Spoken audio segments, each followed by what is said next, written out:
Chapter 337. The two of them returned to the dilapidated temple at the foot of the mountain. A pot was set up in the middle of the courtyard, and a fragrant meat soup was being cooked. A group of orphans were holding large white steamed buns and eating the meat soup with relish. They had made it themselves. Seeing the two appear, the group of children stood up. Perhaps it was because they saw Xian Ping covered in blood. They looked at Yu Qianchou with fear. They probably misunderstood Yu Qianchou. Yu Qianchou looked around the dilapidated temple and shook his head at Xian Ping with a strange expression. This was his nature. It was hard to change. Xian Ping pointed at the group of children and said, "Boss, they are all here." Yu Qianchou nodded. "Leave them to me. There's no need to search for more people in the future. Quickly return to the general's mansion. When I'm not here, listen to Xueqi. Understood?" Understood. After seeing Yu Qianchou's methods today, Xian Ping was completely convinced. Yu Qianchou didn't say anything else. With a wave of his hand, the children in the courtyard disappeared along with the pot of meat soup. Then he himself also disappeared. Seeing that everyone was gone, Xian Ping immediately took off his clothes and put on a new set of clothes. He didn't stop to rest and flew toward the direction of the capital. This was the good thing about wooden people. They were stubborn. The moment Yu Qianchou gave them a command, they immediately carried it out. Yu Qianchou didn't stop to look for Ling Feng and Beizi. After taking in the people they had gathered, he told them what he told Xian Ping and returned to the general's mansion. Seeing him, Xueqi quickly asked, "How is Xian Ping?" "He's fine. He ran into a group of trash from the Daluo sect, but they've been dealt with." Yu Qianchou walked to the table and drank a cup of tea. He turned around and said, "I've already ordered Ling Feng and the other two to hurry to the capital. From now on, you'll be in charge of the 3 of them and the 10 members in the mansion. Remember to keep a low profile. The cultivation world isn't peaceful at this time." Xueqi said with an embarrassed smile. "That's not good, right? How can I command them?" Yu Qianchou waved his hand and said, "There's no need to say anything more. I've wasted too much time this time, so I don't have time to argue with you. I've already instructed Ling Feng's group of 3 and those 10 team members. Feel free to use them. As for the restriction-breaking pill, arrange a time for them to consume it. Don't say that you can't even do this. There are more important tasks for you in the future." Xueqi's eyes lit up when he heard that. He had long desired to roam the cultivation world. That way, his cultivation would not have been in vain. However, he was tied down by his family and could not leave at will.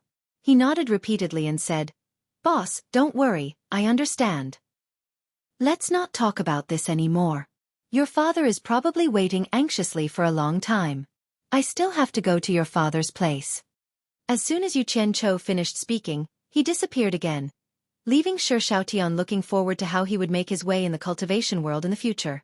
Little did he know that when he truly stepped into the cultivation world, what awaited him would be a baptism of blood and slaughter. In the Western military camp, there were no tents anymore. Instead, there were sturdy and reliable barracks. On the training field, Xueqi was wearing his military uniform and personally leading the training of the army. Not far away, on a tall watchtower, Xueqi was wearing a full set of armor as he looked at the elite troops training below. He did not know when this army would be able to display its usefulness. After all, a general without a battle was lonely. Xueqi turned around and looked at the 4 people behind him. These were the cultivators that Yu Qianchou had sent to protect him. At that time, he did not think too much about it because he wanted to escape from the capital. But who knew that it was easier to invite a god than to send him away? Now that he thought about it, Yu Qianchou had sent these people, in addition to protecting him. He also had the intention of monitoring and controlling him. If he did not follow Yu Qianchou's instructions, he believed that if these people wanted to take the heads of him and his father, it would be as easy as taking something out of their pocket. No matter how brave the soldiers in the army were, who could stop them? This Yu Qianchou was really far-sighted. In the face of the sudden incident at that time, besides solving the problem, he actually made people unknowingly become his pawns. Xueqi looked in the direction of the capital and sighed in his heart. His wife and son were there. He did not know when he would be able to lead the army to the east and reunite with his family. But all of this depended on Yu Qianchou, who had disappeared from the cultivation world for a long time. He would occasionally come in contact with some rogue cultivators. He had heard of Yu Qianzhou's big actions in the cultivation world. However, he hadn't heard any news about him for a long time. He didn't know where he had gone. "Chief!" Shi Wenguang suddenly heard a shout behind him. It took him a long time to react. He turned around and saw that it was Yu Qianzhou who he had been thinking about. Yu Qianzhou smiled and said, "General, what are you thinking about? Why are you so lost in thought?" Shi Wenguang did not answer. He cupped his fists and said, "So it's Mr." Taking this opportunity, Shi Shaotian took a look at Yu Qianzhou, who was still dressed like a servant of his family. He did not know whether to laugh or cry. This guy was obviously a strong person, but he always appeared in front of him with a cowardly look. As the two of them spoke, they leaned on the wooden railing of the sentry tower.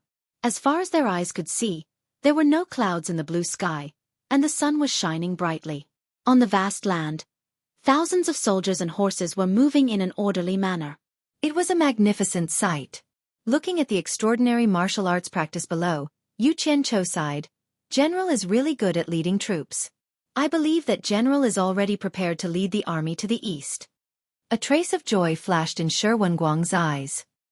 He threw off his cloak and waved his hand at the people below. He said in a heroic manner, "My millions of soldiers are ready for battle, and we have sufficient provisions. As long as Mr. is ready, we can lead the army to the east at any time. I guarantee that in less than a year, we will be able to conquer the whole of China." "Good." Yu Qianzhou applauded. The name of the pillar of the state general is known to the world. Wherever the general points his sword, the army will look down on them. Who dares to stand in his way? Naturally, he will be invincible. But Yu Qianzhou's tone softened a little. He smiled and said, "The time is not right yet. General needs to be patient for the time being.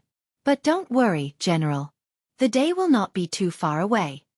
Shi Wenguang thought that he had brought good news. But when he heard that, his heart turned cold again. Yu Qianzhou smiled and took out the letter Shi Shaotian gave him. He handed it over and said, "This is a letter from General's family. I believe it will make General feel better." Shi Wenguang took the letter and shook his head. He sighed, "I wonder when my family will be reunited."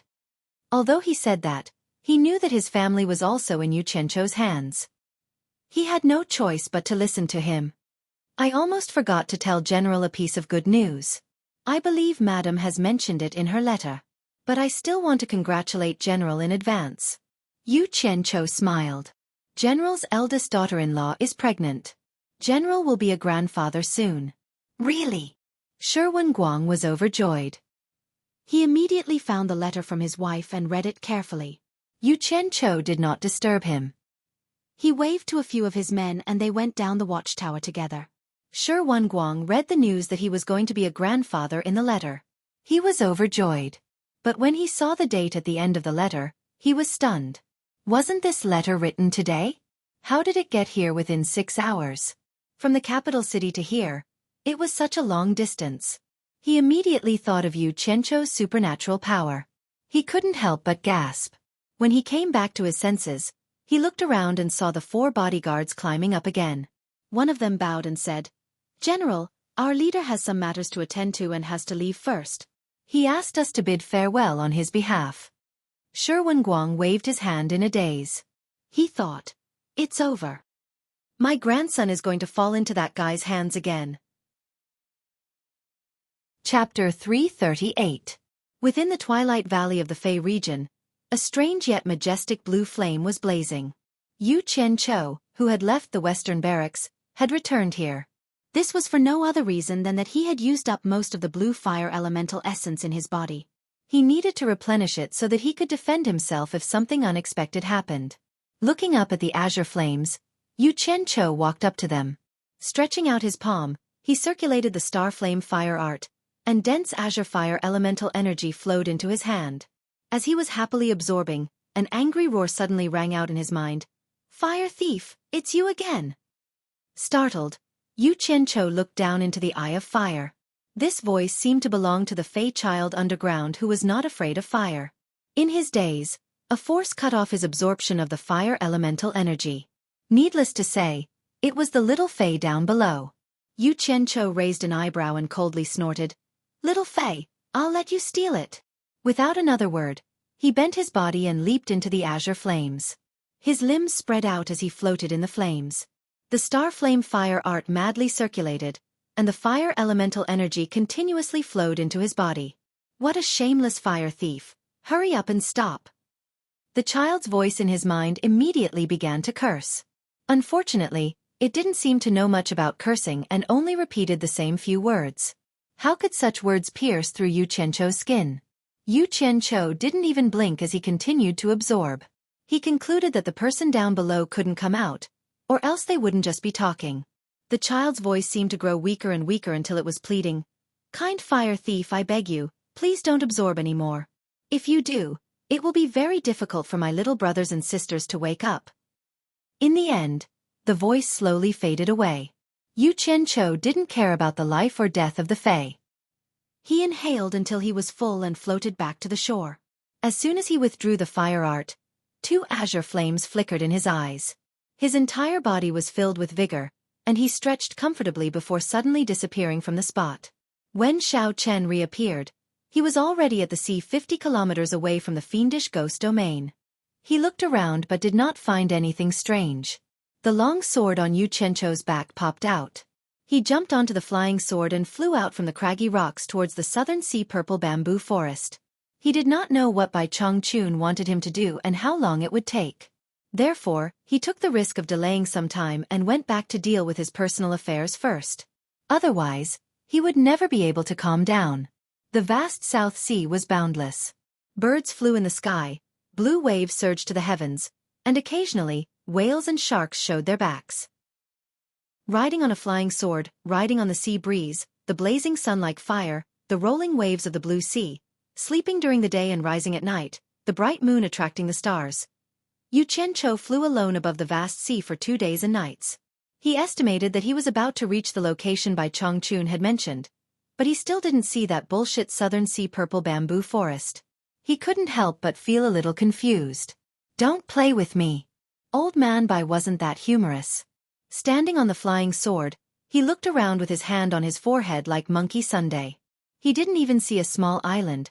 How could there be a purple bamboo forest? Suddenly, an indistinct white fog in the distance caught his attention. He quickly flew over on his flying sword. When he was in the sky, the vast sea of fog below made his eyes light up. He had stayed on Supporting Immortals Island before, and there was a similar island protection formation there. Other than defending against enemies, it also had another function. In the words of his previous life, it was to prevent natural disasters such as typhoons and tsunamis. This was probably the legendary southern sea purple bamboo forest. Damn, I finally found it. It's not fun to go for a ride on the sea for a few days. Yu Qianqiu patted his chest in relief. When he got close to the sea of fog on his flying sword, he circulated his primordial qi and shouted, "May I ask if this is the southern sea purple bamboo forest?" His voice rolled into the sea of fog. After a while, there was no response. Yu Qianqiu wanted to barge into the island protection formation to take a look, but he was worried that it was a killing formation. He couldn't help but wonder if the owner wasn't home or if his voice was too soft. Thus, he shouted again, "May I ask if this is the southern sea purple bamboo forest? Is the owner home?" Is there an end to that broken voice? Why are you shouting in the middle of the day? Can't you let me sleep? Leave now, this is not the southern sea purple bamboo forest. A lazy and impatient voice came from the sea of fog. It didn't sound loud, but it made Yu Qianqiu's ears ring. Yu Qianqiu was shocked. What a high cultivation level. Then he was stunned again. After all this time, this wasn't the southern sea purple bamboo forest? Then where would it be? Senior, since you live here, you must know the location of the southern sea purple bamboo forest. Senior, please give me some pointers. I will be very grateful, Yu Qianqiu politely said. I don't know. Leave, don't disturb my afternoon nap. Just as the lazy voice finished and Yu Qianqiu was feeling gloomy, a girl's voice came from the sea of fog again. Mister, why are you looking for the southern sea purple bamboo forest? If the reason is reasonable, I can give you a pointer or two. As long as someone knew, Yu Qianqiu's eyes lit up. He cupped his fists and said, I don't have any reason to look for the southern sea purple bamboo forest. I am here under the orders of my master. The woman replied with an "Oh" and said, Who is your master? How do you know about the Southern Sea Purple Bamboo Forest? Hearing this, normal people didn't know about this place. Yu Qianqiu replied, My master's surname is Bai. He lives in the demon region's Shuntian Island. The girl's clear and melodious voice exclaimed, You're Senior Bai's disciple? What? Elder Bai took in a disciple? The lazy voice immediately became spirited and said, Zi, let him in. I want to see what kind of person can make Elder Bai take a liking to him. As soon as the voice finished, the sea of fog churned and a passage was quickly opened up in front of Yu Qianqiu. The girl said, I didn't know you are Elder Bai's disciple. Please don't take it to heart. Please come in. It seemed like these two were very familiar with Bai Chongqun. Were they enemies or friends? After hesitating for a while, Yu Qianqiu still flew in carefully along the passage. After all, if he wanted to know where the Southern Sea Purple Bamboo Forest was, he had to ask these two people. After passing through the passage, the surrounding sea of fog disappeared. It was really similar to the island's protective formation. From the outside, it looked hazy, but from the inside, there was nothing blocking it.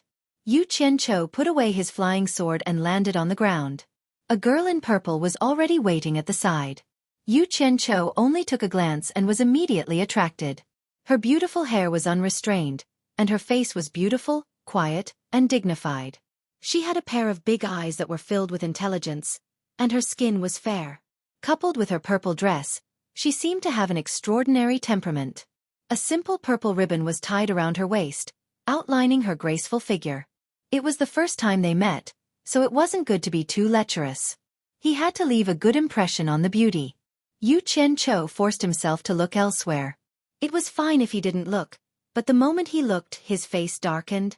There were bamboos all around him, and they were purple bamboos that he had never seen before. He was currently in a purple bamboo sea. If someone said that this wasn't the Southern Sea Purple Bamboo Forest, he wouldn't believe it even if he was beaten to death. He was obviously fooled. Chapter 339. A gust of wind blew, the bamboo sea swayed and rustled. A few purple bamboo leaves swirled and flew between the two of them. The lady in purple saw that Yu Qianqiu didn't look good and seemed to see through his displeasure. She couldn't see through his cultivation, so she bowed and said, This is the Southern Sea Purple Bamboo Forest. My master is used to being free and unfettered. He doesn't have any taboos when he speaks. If he offended you in any way, I apologize on behalf of my master. I hope you won't take it to heart. With the lady apologizing, Yu Qianqiu's anger was reduced by half. Moreover, this was the Purple Bamboo Forest. That middle-stage demigod must be here. Even if he was angry, he had nowhere to vent.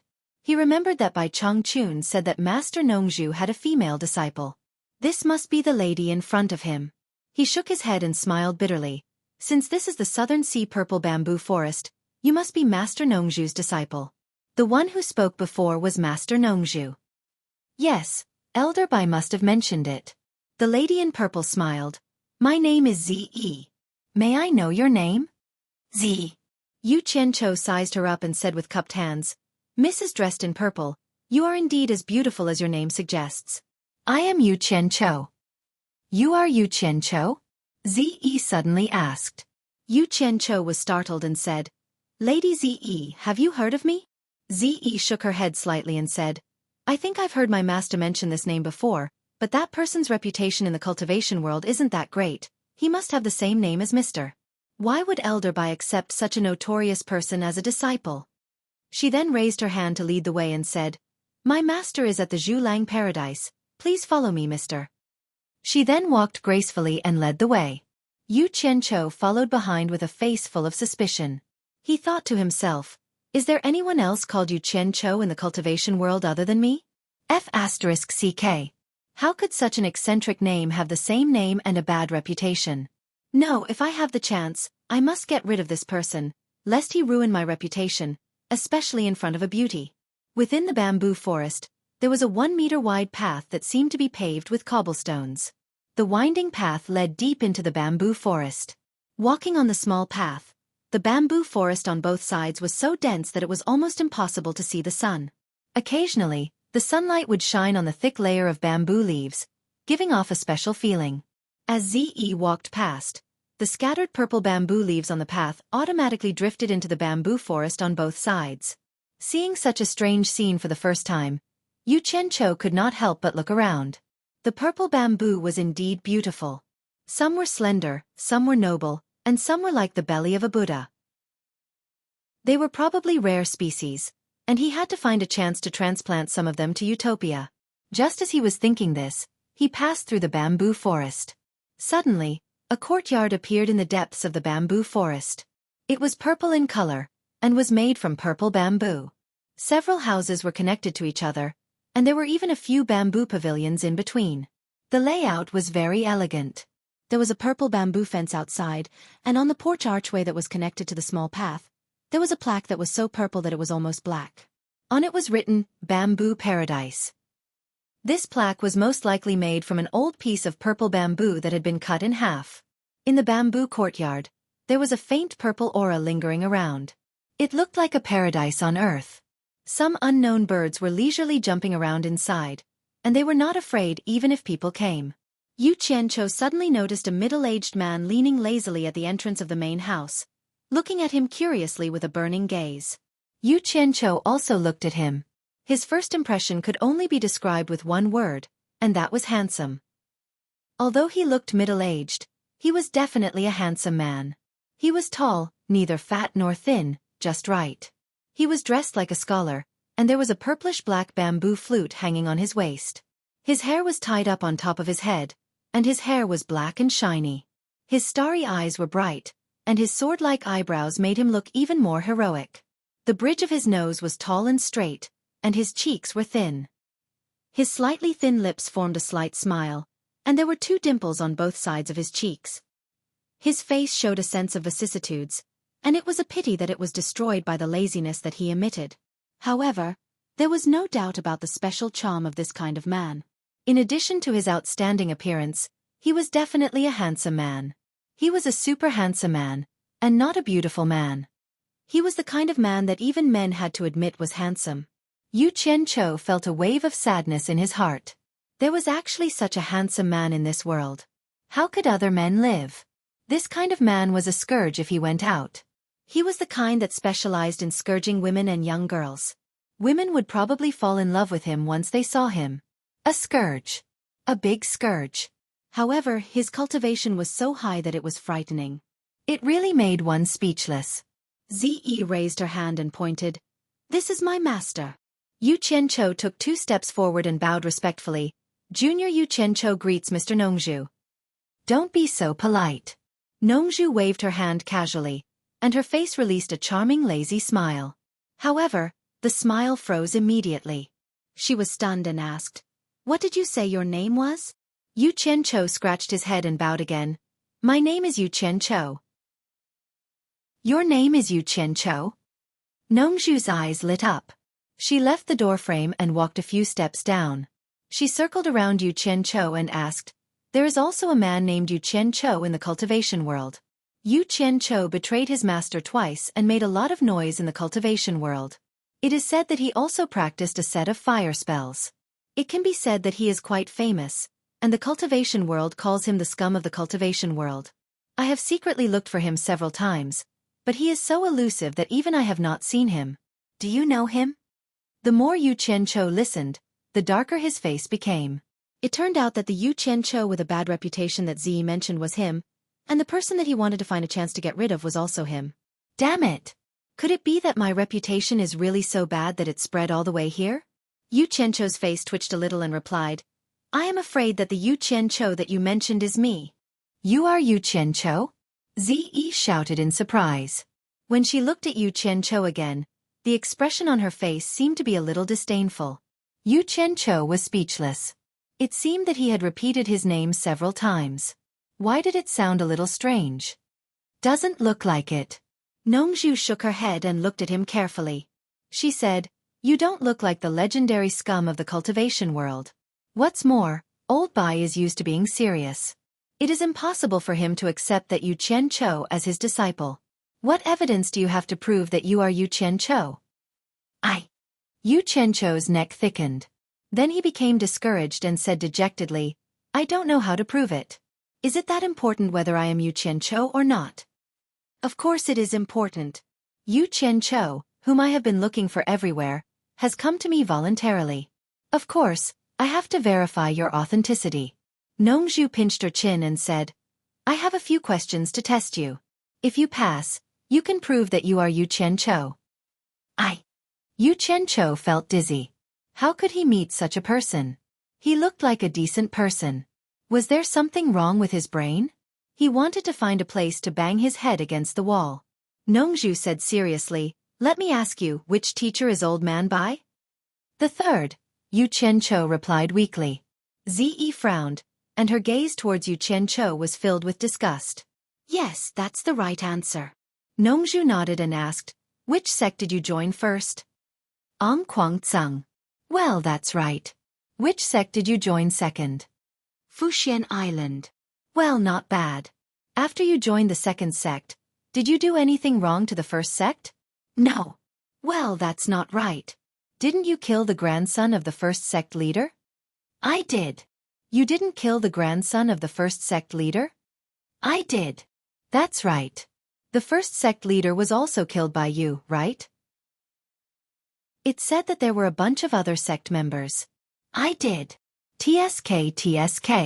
He abandoned his own sect to join another sect, and then turned around and killed his former fellow sect members. He even killed the previous sect leader. Don't tell me that doing this is not letting down his original sect? Yu Qianqiu was speechless. It was Kuang-tsang who did wrong to him first. He never felt that there was anything wrong with what he did. But when this guy asked him, even he felt that he had done something disgraceful, let alone in the eyes of others. Forget it. I don't have anything in common with this psychopath, and there's no need to explain. He shook his head and said, No. Ziyi frowned again. She didn't even look at Yu Qianqiu. Nongzhu's eyes lit up. He nodded and said, Now I believe that you are the scum of the cultivation world. The truth is right in front of you, but you still dare to lie. You are indeed the scum of the cultivation world. Wait a minute. He suddenly asked in confusion, Didn't you tell Old Bai about what you did? Otherwise, how could he accept you as a disciple? Yu Qianqiu wanted to catch this guy and beat him up. But if he did, he would definitely be beaten up. So he gritted his teeth and said, I have told my master about all these things. I didn't hide it from him. That's strange. Did Old Bai change his mind? Nongzhu asked curiously. He thought for a while and shook his head. He probably didn't understand. Then he said, I heard that you have practiced a powerful fire spell. Can you show it to me? It's the best way to prove that you are Yu Qianqiu. Yu Qianqiu couldn't stand it anymore. Even if his cultivation was high, he didn't have to torture him like this. He took a deep breath and said word by word in a deep voice, Mr. Nongzhu, what do you want? Did I offend you in some way? Humph. Ziyi snorted. This is not Shuntian Island. No one will be polite to you. Show it to me. Don't make yourself unhappy. It's okay. It's okay.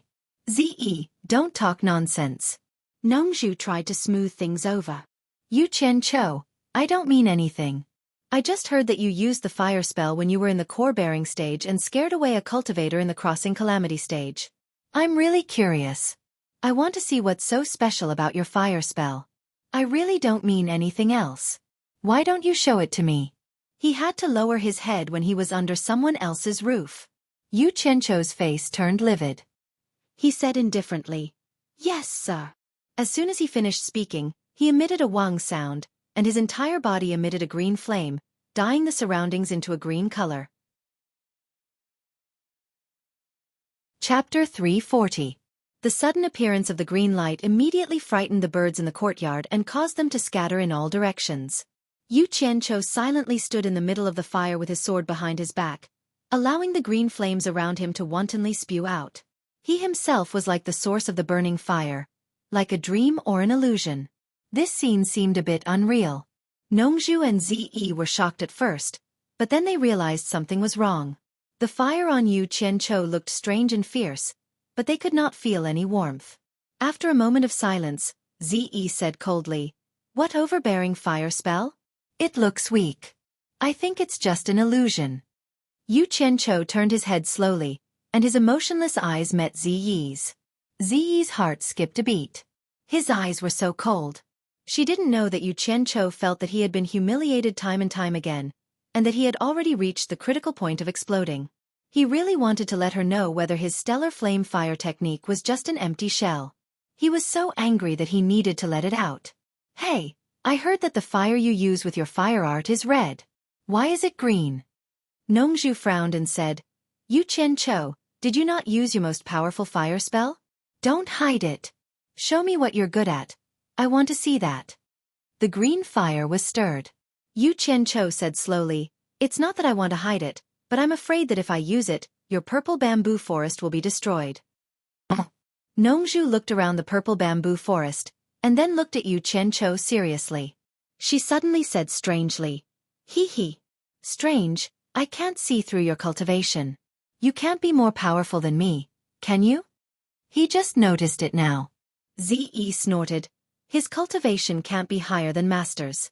Master, I was right. He's good at using illusion. Ziyi, don't talk nonsense. The world is big, and there are many extraordinary people.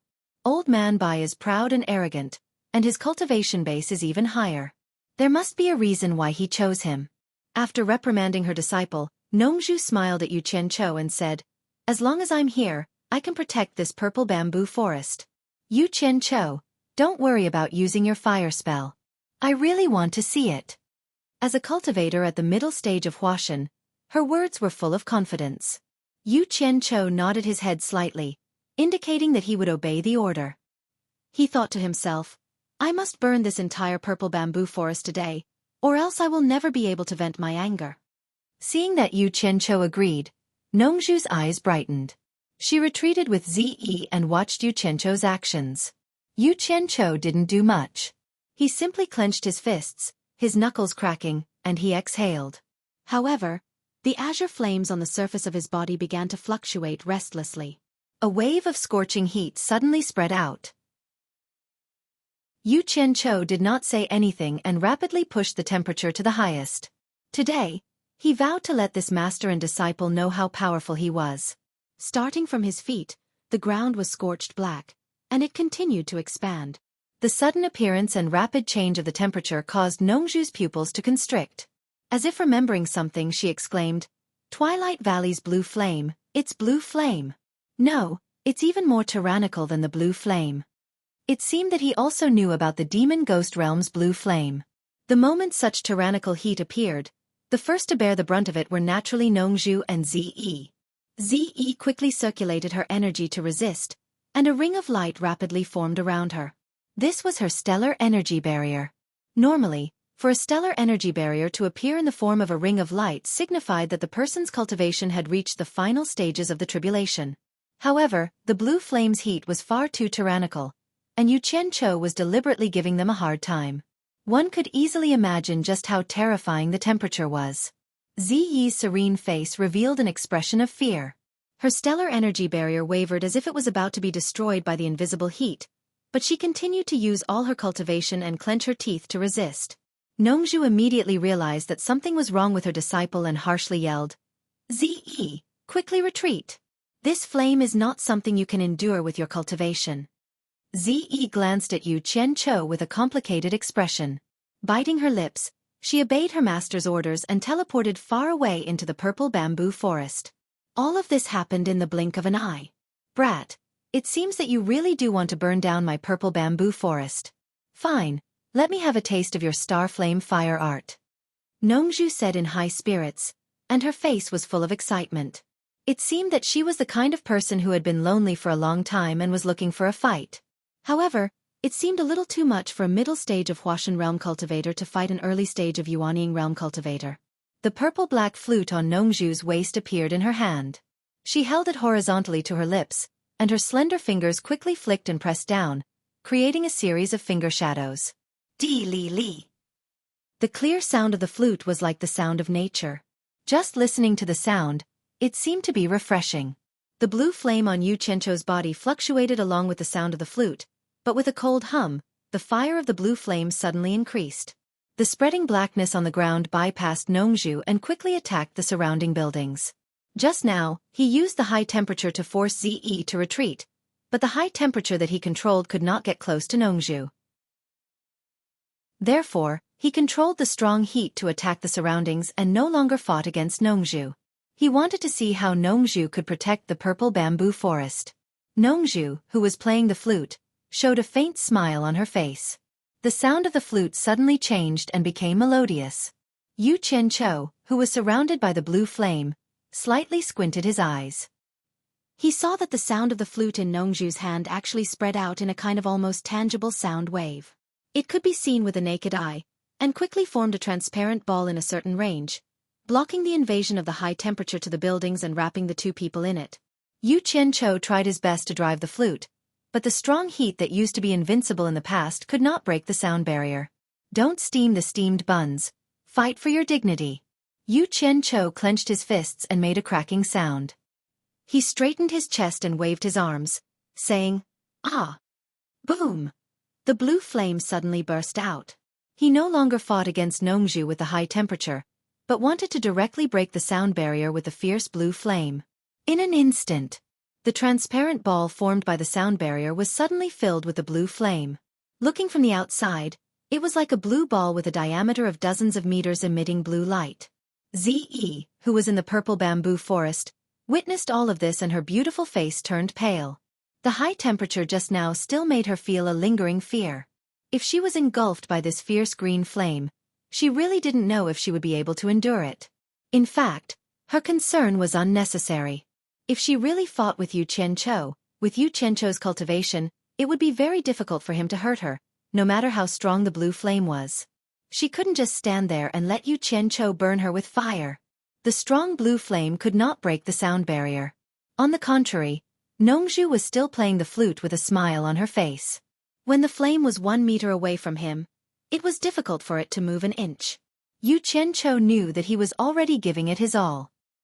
He couldn't help but bitterly smile in his heart. This soul formation cultivator was truly extraordinary. Just a simple flute and he couldn't do anything about it. If the other party were to retaliate, Nongzhu really started to fight back. The sound of the flute suddenly became rapid, and Yu Qianqiu immediately felt a strong pressure coming from all directions. The sound barrier ball wrapped in the blue flame was shrinking slowly. It seemed that Nongzhu was going to send the blue flame back to where it came from. Yu Qianqiu wanted to fight back, but he immediately felt that the blood in his body was swelling, and his ears were buzzing. The blood in his chest seemed to be about to spurt out from his throat. His eyes were red and had a tendency to bulge out. He knew that with his cultivation, he couldn't fight back at all. It was time to stop, or he would be seriously injured even if he didn't die. In a second, the released strong blue flame was quickly sucked back into his body. Chapter 341. After the blue flame faded, the transparent sound barrier disappeared. Nongzhu stopped playing the flute and looked at Yu Qianqiu meaningfully. She smiled and said nothing. She held the purple and black flute in her right hand and twirled it between her slender fingers dexterously. Yu Qianqiu even suspected that this was how he got his title of Mr. Nongzhu. Strange. Strange. You were able to hide the blue flame in your body and control it so freely. It's hard to imagine how you managed to cultivate it. Nongzhu's face was full of amazement. He then asked, "Does this blue flame come from Twilight Valley?" Yu Qianqiu silently nodded. Senior's cultivation is truly unfathomable. I overestimated my own abilities and overestimated the power of the blue flame. Nongzhu shook his head and smiled. After this test, I knew that you were only at the nascent soul stage. You don't need to take your defeat to heart. It would be strange if I couldn't even suppress you. To say that my cultivation is unfathomable would be an overestimation. In the entire cultivation world, I can't think of anyone with a more unfathomable cultivation than your master. As for the blue flame, it has already transcended the realm of ordinary flames and can never be overestimated. It's not that the blue flame isn't powerful, but that the difference in cultivation between you and me is too great. Old Baya, did your master ever tell you about the blue flame? Master didn't, but Healy did tell me that this blue flame is one of the legendary 3 true flames. As for the rest I don't know, Yu Qianqiu said. Healy. Nongzhu muttered and suddenly smiled. Your master accepted you as a disciple. Is he all right? It seemed that he still didn't know that Healy was dead. Yu Qianchou bluntly said, I already killed Healy. What? You already killed Healy? Nongzhu cried out. After a moment of silence, he didn't ask Yu Qianchou why Healy had been killed. He only sighed. It's good that he's dead. It's not easy to cultivate to become a human, and you still have to rely on being a human all day. Isn't that tiring? Let's not talk about him. You know this place because your master told you to come here, right? Yes. Yu Qianchou nodded. Nongzhu smiled bitterly and said, Your master Xueqi must be plotting something against me again. When the time comes, he can just leave, but you want me to stay with you in the realm of demons. It's ridiculous. Did he ask you to come and get to know me so that we can get along in the future? Yu Qianchou nodded, then shook his head and said, Master did say something like that, but this time, he said that he has something for me to do. As for what it is, Master said that when I find you, you will tell me what I should do. Nongzhu, who was shaking her head, was stunned. She held the flute in her hand tightly. After a long time, she looked at Ziyi, who was standing in the purple bamboo forest. She smiled bitterly again and said, By Chongqun. You worry too much, but why do you always drag me down? As your friend, do I have to worry for nothing? I have nothing to say about you worrying about the demon region and pulling me in. After all, I was the one who pulled you in back then. But do you have time to worry about the whole world? This time, you don't even let my disciple go. Hearing this, Yu Qianchou, who was a bit discouraged, immediately became curious. He couldn't help but ask, Senior, what does my master want me to do? At this moment, Ziyi also walked back and looked at her master curiously. What? Do you want to do it? Nongzhu said angrily, He wants you to die and gamble with your life. Do you want to do it? Damn! Only people with mental problems would do it. Yu Qianchou subconsciously shrank his head and said with a smile, Senior, you must be joking. How could my master send me to die? Impossible? Nongzhu sneered and said, Then why didn't your master tell you what to do in person, but asked you to ask me? I think he was too embarrassed to tell you. Let me ask you, do you know that your master is going to the East Holy Land? Yes. Healy said that master's lifespan was running out, and he couldn't wait until the next opening day of the Heaven and Earth formation, so master is basically going to go this time. Did your master tell you about the star bead? He did. He said that it was a treasure that even the immortals in the upper world coveted. The owner of it could become a god, and the ancient war started because of it. Nongzhu nodded and said, It is said that there is a solid reason to believe that the star bead didn't fall into anyone's hands, but was left in the territory of the Huaxia Empire. Damn. Yu Qianchou's eyes lit up and he said with a smile, That's not possible. If such a precious treasure was really left in the territory of Huaxia, it would have fallen into the hands of some big sects or masters in the cultivation world. Hee. Do you think people in the cultivation world of Huaxia don't want to look for it? However, after searching for tens of thousands of years, no one had been able to find it. Hence, everyone treated it as a legend, and no one bothered to find it again. It should be over by now. But a highly respected fortune-teller from the Di-Rong Kingdom said before his death that the star bead would reappear in the Huaxia Empire in 100 years. Hey! Now there is something interesting to watch. All the soul-forming stage cultivators from all countries are eyeing the Huaxia Empire. Yu Qianchou asked suspiciously, Senior, what does a fortune-teller do? How did he convince everyone with just one sentence? It's similar to fortune-telling in the secular world, but he is more advanced. He doesn't hang out with ordinary people, and his customers are all soul-forming stage cultivators from all countries. That old guy doesn't speak easily, but when he does, he never makes a mistake. How can people not believe him? So a bunch of soul-forming stage cultivators came to Huaxia to join in the fun. But your master is also from Huaxia, and he is the #1 soul-forming stage cultivator. If your master doesn't agree, no one dares to come. Damn! That old guy is really awesome. It's an honor to be his apprentice. Yu Qianchou blinked and asked, What happened then? Then the news that your master is going to the Eastern Holy Land in a few years got out. A bunch of people were prepared to wait for your master to leave before coming. But your master didn't want it. He took the initiative to send out invitations, inviting all the soul-forming stage cultivators to gather in the Eastern Sea. I was the one who sent the invitations. Your master has a lot of face, so no one dared to not go. Even I went. In the end, your master is awesome. Facing several hundred soul formation stage experts from various countries, he actually wanted to force everyone to swear a poison oath. The general meaning was that under the situation where he went to the Holy Eastland and whether he was alive or dead, the soul formation stage experts present were not allowed to personally participate in this matter and were not allowed to personally visit the Chinese cultivation world. To be honest, although your master is a bit arrogant, this oath isn't too extreme. At least he left some leeway for those people, and didn't completely cut off their hope.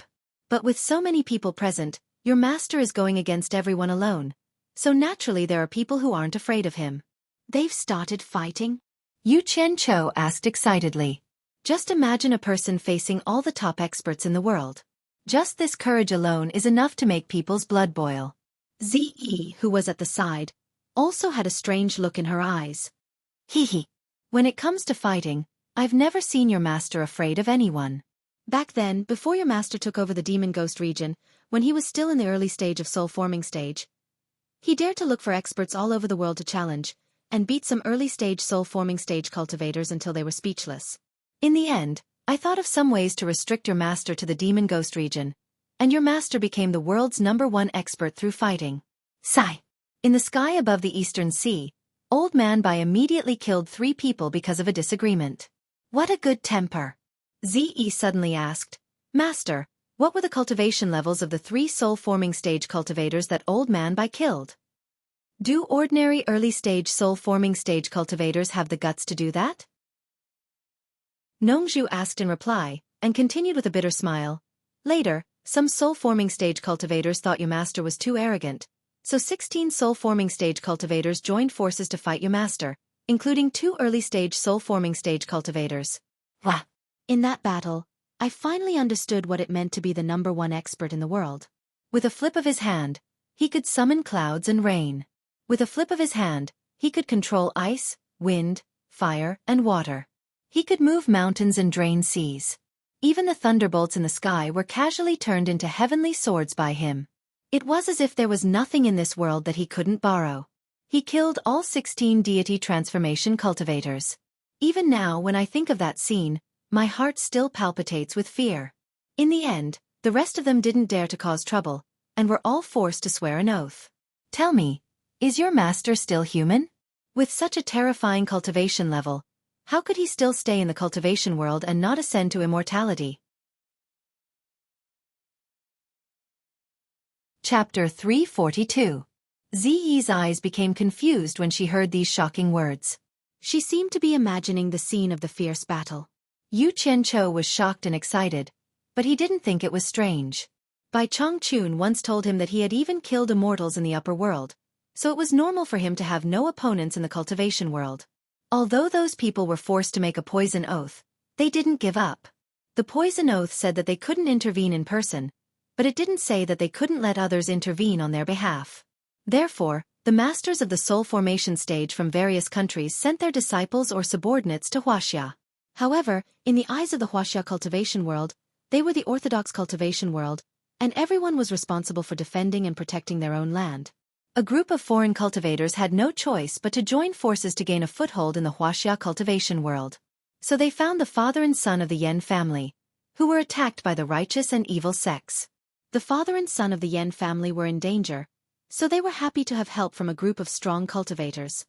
As Nongzhu spoke, she suddenly said with a teasing smile, Yu Qianqiu, I heard that the father and son of the Yan clan were forced into a corner by you. That's why they became enemies with the righteous and demonic Tao. Ziyi looked at him curiously and wondered why it had anything to do with him. Yu Qianqiu was thinking about what the enchantress of Allure said a few days ago. It turned out that there was a reason behind those people's arrival. But after hearing Nongzhu's words, his face suddenly became serious and he denied flatly. Slander, this is pure slander. In fact, the father and son of the Yan family have been enemies with the righteous and evil sects for a long time. I'm just too upright, and I really can't stand such despicable behavior, so I revealed the truth. Nongzhu smiled and said, I don't know whether you're upright or not. Anyway, I only know that many cultivators call you the scum of the cultivation world. I guess that once you showed up, many defenders wanted to kill you, especially the Daluo sect. I heard that you killed the son of the head of their sect. Alas! The Daluo sect was probably going crazy at that time. It could be said that they were humiliated by you, so they sent a large number of people and almost turned the Huaxia cultivation world upside down. But even I didn't expect that you would hide in the demon ghost region and become Old Bai's disciple. Who would have thought that? No wonder I couldn't find you anywhere. Although Ze rarely interfered with the matters of the outside world of cultivation, she still knew about some of the higher-ranked sections. This fellow in front of her actually dared to kill the son of the Daluo sect master, which was ranked second in the righteous Dao. Yu Qianzhou's expression is a little unnatural, but he still quibbles. These are all rumors, it's not worth believing. Haha. Nongzhu shook her head and laughed. Look at this. The cultivators from the other countries were forced to go because of your master, and the Yen father and son were forced into a corner by you. Now that these two groups of people are together, and Old Man Bai has become your master and disciple, this mess. I just realized that you two master and disciple are really a perfect match. Both of you are extremely daring people. Sigh. Where there is a cause, there is an effect. But what does that have to do with me? You two master and disciple should solve the problem yourselves. What right does Old Man Bai have to drag me into this? This is outrageous. Master, what does Old Man Bai want you to do? Ze asked. Nongzhu frowned and said, the cultivation world of Huaxia is undoubtedly the most powerful country in the entire cultivation world. Although the other countries are not as powerful as Huaxia individually, if they unite, they will definitely be more powerful than Huaxia. Usually, these hundreds of countries can't unite, but the temptation of the star bead is too great, and Huaxia is too xenophobic, so they have no choice but to unite. This time, those who came to meet with the Yen father and son are only the vanguard. Once the war starts, strong reinforcements from other countries will come continuously. Although Old Man Bai was in the demon region, deep down he saw himself as a part of Huaxia. However, when he forced everyone to swear an oath in the East Sea, he had also said that he would not interfere in this matter personally, or the oath would be voided. Now, what was originally a matter between soul-forming stage cultivators has become a matter of the whole cultivation world. Sigh. Because of Old Man Bai, the whole cultivation world is going to be in chaos, and the cultivation world of Huaxia has become the target of public criticism. It's in a precarious situation. The three of them had their own thoughts. After a long time, Ze suddenly asked, Master, did you take the oath at that time? Hearing this, Nongzhu's face showed a trace of pride, and she said, based on my relationship with Old Man Bai, he won't make things difficult for me. Ze, don't get the wrong idea. It's not because I didn't take the oath, but because he wants me to solve this problem. Even if he wants me to do that, I won't do it. Once I do that, I will become the enemy of all the soul-forming stage cultivators in the world. At that time, Old Man Bai can just leave, and I don't have the ability to fight against all the masters in the world alone. I can live for at least 700 or 800 years, and I don't want to die so early. After a pause, she shook her head and said with a bitter smile, but I was still tricked by this old man. Some time ago, he came to me and said that this problem was caused by him, and he had to find a way to solve it. Otherwise, once the cultivation world of Huaxia collapses, the armies of the secular world from other countries will come one after another. At that time, the Huaxia Empire will be in chaos, and the common people will be in deep trouble. I don't know how many people will die because of this, so he has to find a way to protect the cultivation world of Huaxia. I know he's a proud and aloof person. Although he's invincible, he doesn't have many friends, and I'm his only friend. He's looking for me because he needs my help, but as I said before, it's impossible for me to personally intervene in this matter. So I asked him, what are you going to do now that things have come to this? Yu Qianzhou, do you know what your master said? Damn it! What do you mean by that? Don't tell me you want me to go against the whole world. Isn't that courting death? I won't do it even if you beat me to death. Yu Qianzhou shook his head decisively and said, this is a matter between masters like you. I am just at the gathering vitality stage, and I can't guess what you are talking about. His words first removed himself from the problem, but he might not get what he wanted. Nongzhu was stunned. She looked at him with a strange expression and continued, your master said that he has been meditating on the Great Tao for many years, and he seemed to understand something by watching the stars at night. He found the person who can solve this problem. He hopes that I will send my disciple Ze to help that person, for the sake of our friendship. Master, did Senior Bai specifically ask me to participate in this matter? Ze asked in surprise. It seemed that it was a great honor to be called by Changchun. Yu Qianqiu glanced at her and thought, "Idiot." Nongzhu rolled her eyes at Ze and snorted, "I refused at that time. Isn't that asking my disciple to die? Who would have thought that the old man would bully me for being soft-hearted? He said that if I didn't help him, he wouldn't care if he would be punished by the heavens. He would slaughter all the deity transformation cultivators in the world, including me." I was shocked at that time. I knew that since he dared to say that, he would definitely do it. I had no choice but to ask him, "Can the person you mentioned really solve this problem?" He said yes, so I gritted my teeth and said yes. After the matter was settled, he told me that he would ask that person to come to me in person, and asked me to tell him about it. He also asked Ze to go with him to carry out the task. Speaking of this, Nongzhu suddenly pointed at Yu Qianqiu's nose and flew into a rage. "Damn it, I thought it was some great figure that could attract old Bai's attention. I wanted to meet him, but it turned out to be you, Yu Qianqiu. You are the scum of the cultivation world." As a cultivator in the nascent soul stage, how could you, a cultivator in the nascent soul stage, protect the cultivation world of Huaxia? How could you run away? Not only the father and son of the Yan family will not let you go, but many cultivators in the cultivation world of Huaxia will also want to kill you.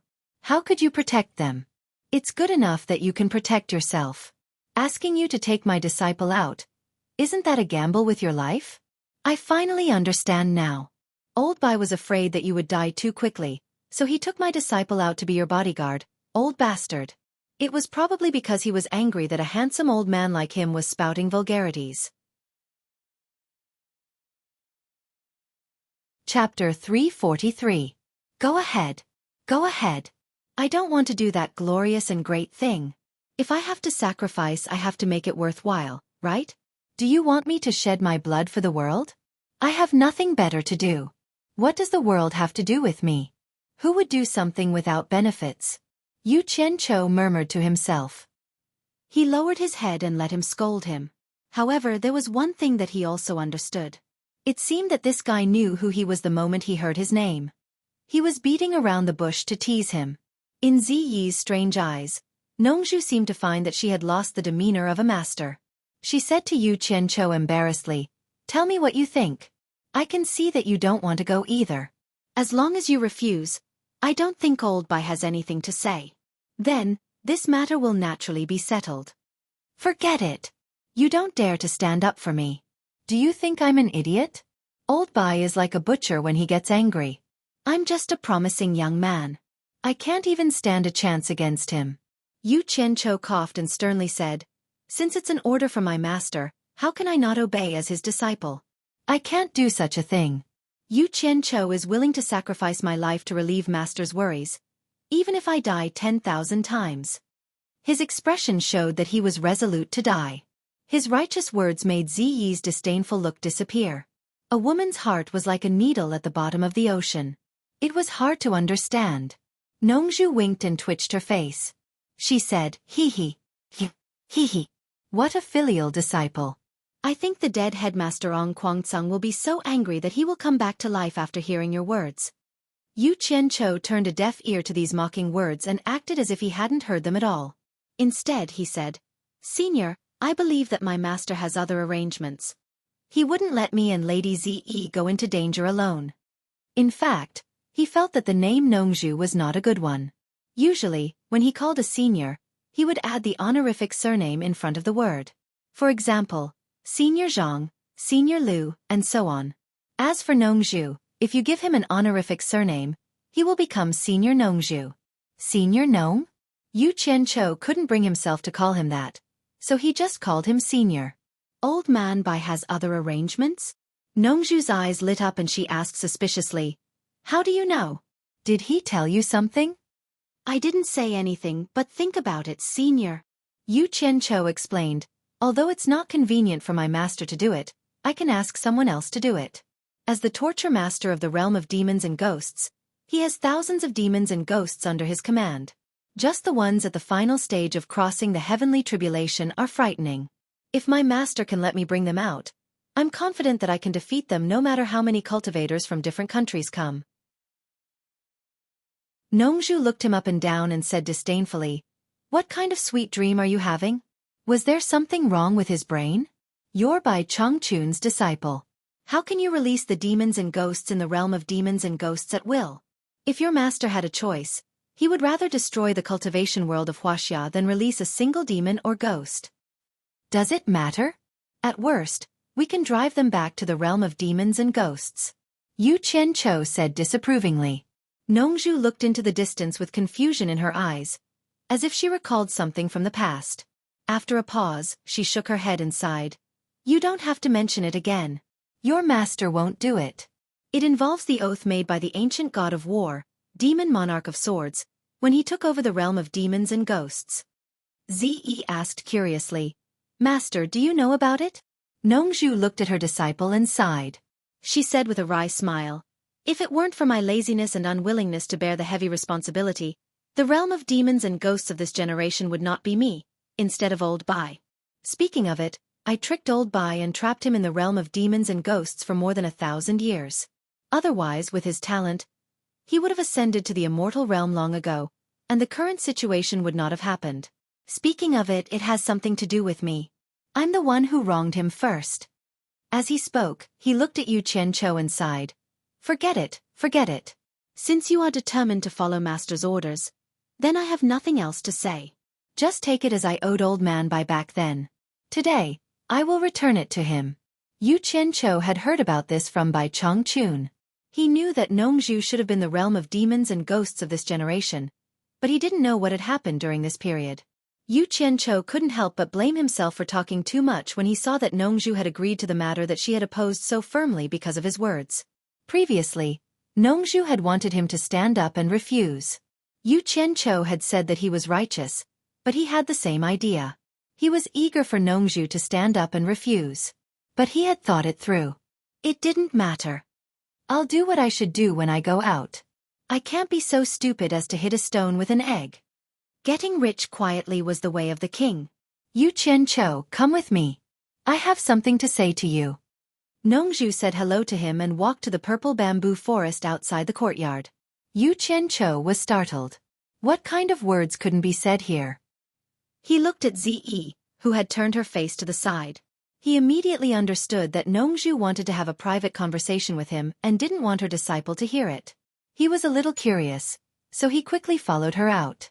The two stopped on the path of the purple bamboo forest one after the other. A halo expanded from Nongzhu's body and quickly wrapped Yu Qianqiu in it. Nongzhu turned around and asked, "What are you going to do this time?" Damn.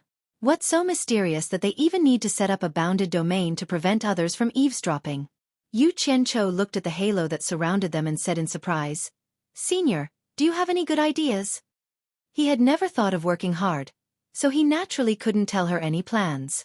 So he simply pushed the question back. As expected, Nongzhu stared at him and said, "Should I ask you or you ask me? Since you're ready to follow the master's order, don't you have any plans? I don't think you're a person who is in a hurry to die." Yu Qianqiu put on a serious look again and replied, "I really don't have any plans. After leaving the South Sea, I'll immediately go back to Shuntian Island to ask my master. I'll do whatever my master says without any second thoughts." He added in his heart, "If you want to get the truth out of me, just wait. God knows if you'll sell me out later.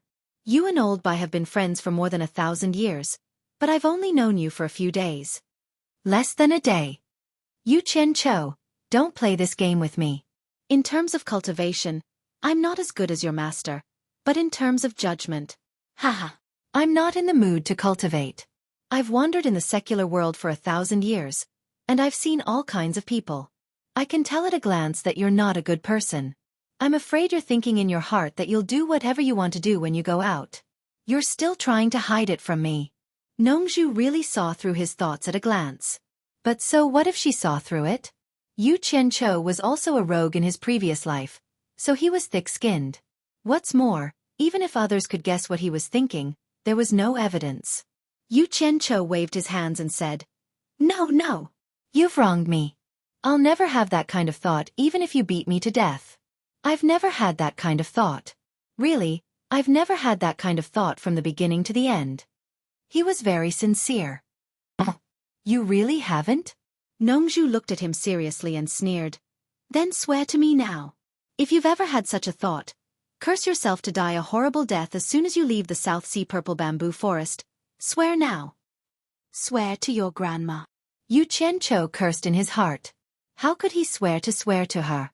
Cultivator's swears would come true. Although he had never seen anyone do it, everyone said so. Who would dare to joke with their lives? Yu Qianqiu smiled awkwardly. "You're being suspicious." "I'm open-minded so I don't need to swear." "Open-minded my ass." Nongzhu immediately gave Yu Qianqiu a burst chestnut with her flute. Her cultivation was high and her attack was fast. Yu Qianqiu didn't even have a chance to dodge. His forehead hurt. He couldn't close his mouth even though he was gritting his teeth. Nongzhu poked his forehead with her flute and warned, "It's not wrong for you to think like that.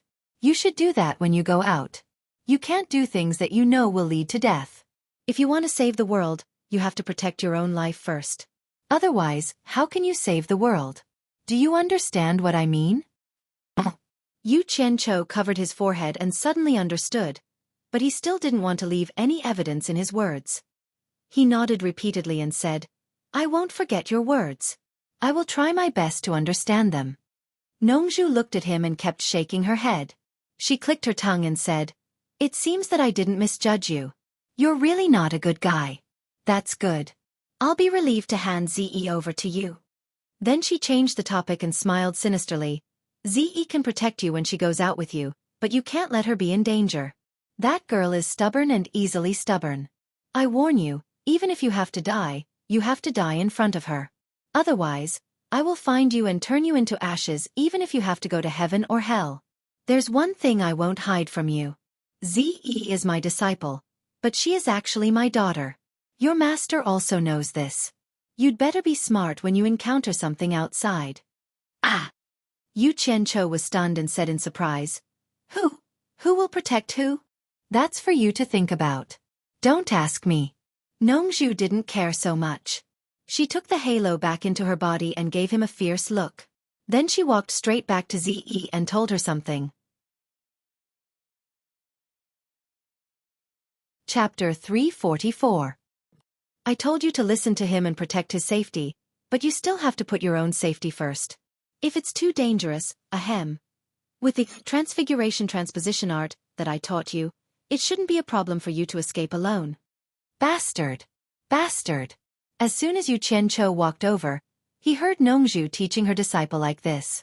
It was obvious that she was telling her disciple to leave him behind and escape alone when she was in danger. Unfortunately, he had to lower his head under the eaves. Most importantly, he couldn't defeat her, and even her surname was Nongzhu. Yu Qianqiu stood aside obediently. Ze looked at Yu Qianqiu, who was standing obediently at the side, and said with a slight frown, "Master, if I escape alone, this Senior Bai asked me to protect him. If anything happens to him, how would I have the face to meet Senior Bai?" "Are you stupid?" Nongzhu's voice suddenly became louder. Then, thinking that this girl was stubborn, she calmly pointed at Yu Qianqiu and smiled. "Ze, don't look down on this guy. You don't know. I often travel outside, but I know that this guy killed Ong Guangceng's grandfather and grandson. Even Ong Guangceng at the last stage of passing calamity couldn't catch him. He killed the son of Daluo sect's leader, and the whole Daluo sect was looking for him. Look, he is still standing here, safe and sound. You should know that he was only in the bearing essence stage at that time. In terms of escaping, he is better than you." "I'll endure it." Yu Qianqiu's eyebrows trembled. Nongzhu could not help but take a deep breath when she saw the hesitation on her disciple's face. She said calmly and patiently, "Ze, what do you think of old Bai's cultivation?" Ze's face turned serious. Elder Bai's power is profound. He is almost like an immortal on earth. No one in the cultivation world can defeat him. "That's right. Why don't you think about it? How can a disciple taught by old man Bai be weak? If he really doesn't have any ability, Why would old man Bai entrust such an important task to him? What's more, you've seen his fire spell. Although your cultivation is at the end of the crossing heavens test, do you think you can catch him? Nongzhu sighed. To be honest, I'm not worried about him but you. If something happens to you, Master will be the only one left in the southern sea purple bamboo forest. How do you expect Master to live for the next few hundred years? Despicable and shameless. You're even playing the pity card. I'll continue to endure it. Yu Qianqiu pretended not to hear anything and continued to maintain a straight face. As expected, Zi nodded emotionally and said, Master, don't worry. I will definitely come back to serve you without a single scratch. Good, good, good. I'm relieved. Let him be then. Nongzhu waved her hand sadly and said goodbye. When she turned around, there were tears in her eyes. Nobody knew whether it was real or not. However, Yu Qianqiu gave him a disdainful look. He judged others by himself and felt that this guy must be pretending. Zi knelt down and said, Master, take care. I will come back as soon as possible after completing the task entrusted by Senior Bai. Do you think you're playing house? Come back as soon as possible? Yu Qianqiu also bowed to Zi. Nongzhu waved at them with her back facing them, indicating for them to leave. Yu Qianqiu didn't want to stay any longer when he met his nemesis. He unsheathed the long sword on his back, jumped on the sword and jumped into the air. Zi flew directly after him and played a spell in the air. The two of them quickly went far away.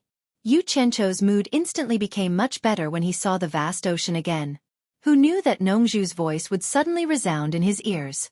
Stinking brat. I'm warning you. Don't have any designs on my daughter just because she's beautiful. If I find out, I'll castrate you. The voice was so loud that it made his ears numb. He staggered and almost fell off the sword. Zi immediately noticed and asked, Yu Qianqiu, what's wrong? It's very windy. Yu Qianqiu said awkwardly. He knew that the cultivation of the spirit severing stage was very terrifying. They were not far from the South Sea purple bamboo forest, so he didn't dare to say anything bad about Nongzhu. Zi looked around in confusion. It seemed that she didn't notice how strong the wind was. She turned her head and asked, Yu Qianqiu, I rarely go out. Where are we going now? To the Huaxia cultivation world? No hurry. Let's go back to the demon ghost region to see my master first. We'll listen to his opinion first. Yu Qianqiu said. Zi nodded heavily. Hearing that they were going to see Bai Changchun, she became solemn as if she was going to see a saint. One of them rode on the sword, and the other flew in the air. The woman followed beside Yu Qianqiu and quickly flew to the demon ghost region. Yu Qianqiu looked at Zi from time to time. He found that she and Nongzhu looked similar. However, it seemed that Zi didn't know that Nongzhu was her father. Otherwise, Nongzhu wouldn't have been so sneaky. There might be a big story behind it. They flew over the sea. 2 days later, they entered the gloomy and terrifying demon ghost region. From time to time, all kinds of demons and ghosts with ferocious faces flew over arrogantly. However, when they saw Yu Qianqiu, their faces immediately changed. They all flashed to the side with their hands down and lowered their heads. Yu Qianqiu was expressionless. He just flew forward as if he didn't see them. Zi looked at Yu Qianqiu in surprise from time to time. She didn't expect him to be so powerful in the demon ghost region. On the 1,000-mile lake, once they arrived at Obedient Island, the two of them landed immediately. Lady Mu walked over and called out, Mr. Her gaze then shifted to Zi, and she bowed slightly in greeting. Yu Qianqiu asked, Is my master here? Miss Mu nodded with a smile. They immediately walked to the center of the island. Zi looked back at Miss Mu and asked curiously, Who is she? Why haven't I seen her before? Obviously, it wasn't the first time she came to the Qianli Island. Yu Qianqiu replied casually, I'm new here.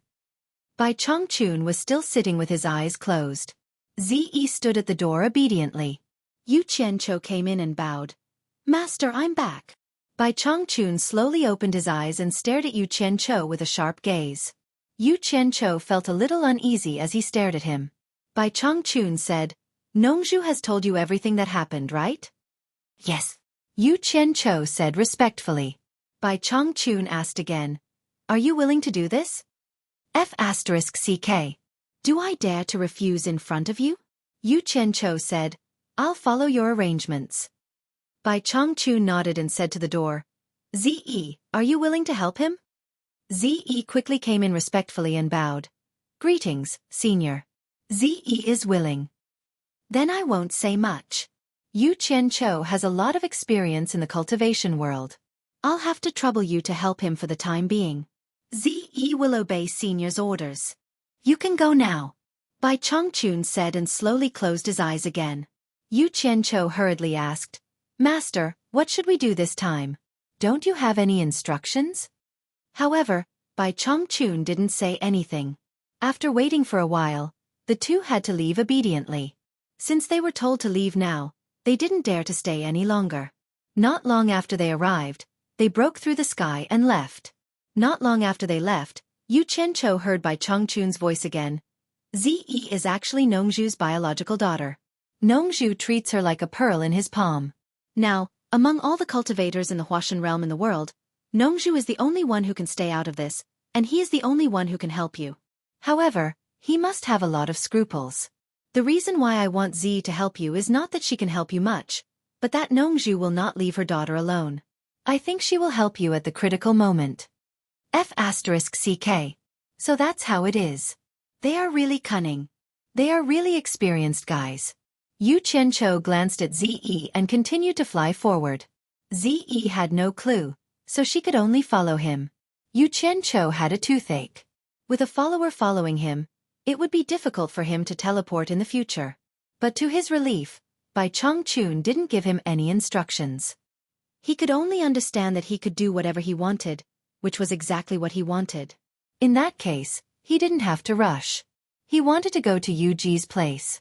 He had been thinking about the legendary black fire and resurrection grass in the 9th Netherworld cave.